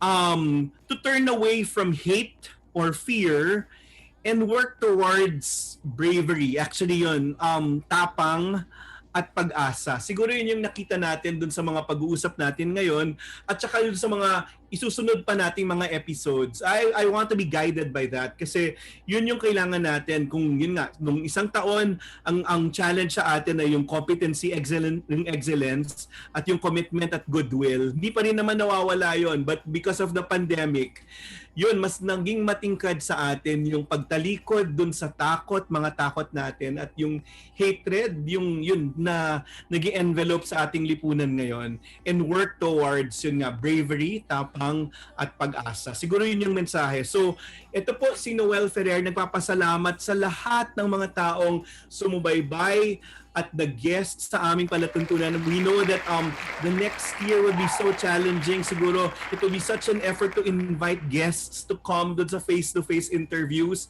Some people would just say, mag-Zoom na lang tayo kasi ito nga na-open na venue para sa atin. But we'll try as much as possible to reach as many people.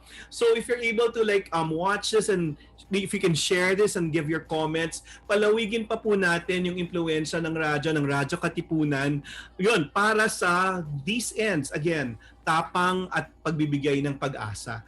So, ano pa man ang pinagdadaanan natin, we stay relevant and be relevant always. Kailangan nating mag-level up lagi. So, happy anniversary po sa aking mga kasamahan dito sa Radyo Katipunan. Maraming salamat, Father Nono, Justin, kasama na din si Lester at B at yung mga co-anchors ko dito. At sa inyong mga manonood at lahat ng mga tumangkilik at lahat ng mga nag-guest at mag-guest pa at magiging kabahagi namin dito sa Radyo Katipunan.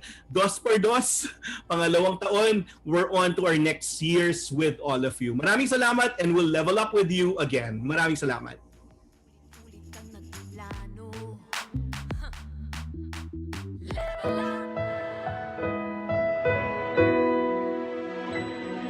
Di kailanman mapipigilan pagbuhos ng ulan. Ang buhay sadyang ganyan. At kaya ng papago-pagong pag-ihip ng hangin. Lahat ay lilipas at magsasalita. Huwag kang mabahala, huwag mataranta. Hindi kailangan ang mag-alilangan pa. Isipin mo laging nandito lamang ang aking balikat, sa'yo'y nakaabang. Asahan mo, hindi ka iiwan sa mundo. Lahat may hangganan, asahan mo. Wala nang atrasan sa iyong bawat hakbang. Mapupuntahan, pangako kailanman, agad akong nandyan. Sang tawag mo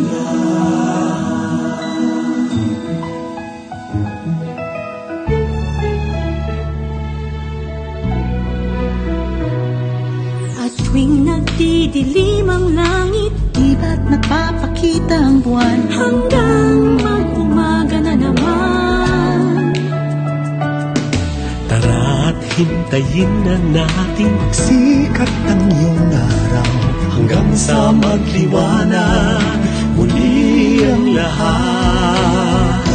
Asahan mo, hindi ka iiwan sa mundo. Lahat may hangganan, asahan mo. Wala nang atras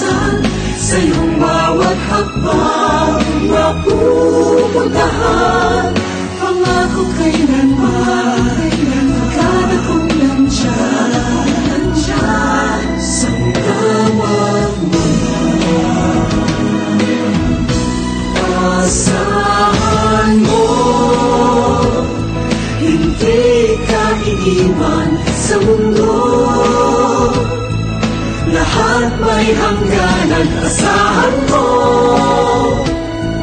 Wala nang atlasan sa iyong bawat hakbang na pupuntahan.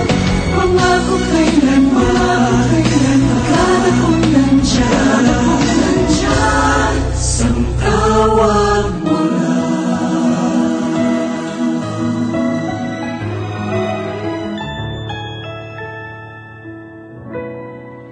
Sang tawag mo lang.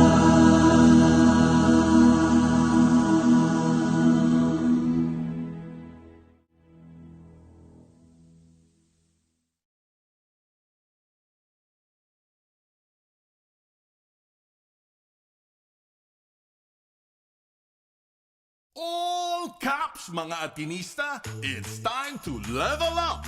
Your top variety program showcasing the best in media and other fields. As we feature the most loved personalities and the best practices of what we truly refer to as Magis. Together with multi-awarded multimedia guru Mr. Noel Ferrer, let's all level up every Fridays from 3 to 6 p.m. here on Radyo Katipunan 87.9 FM.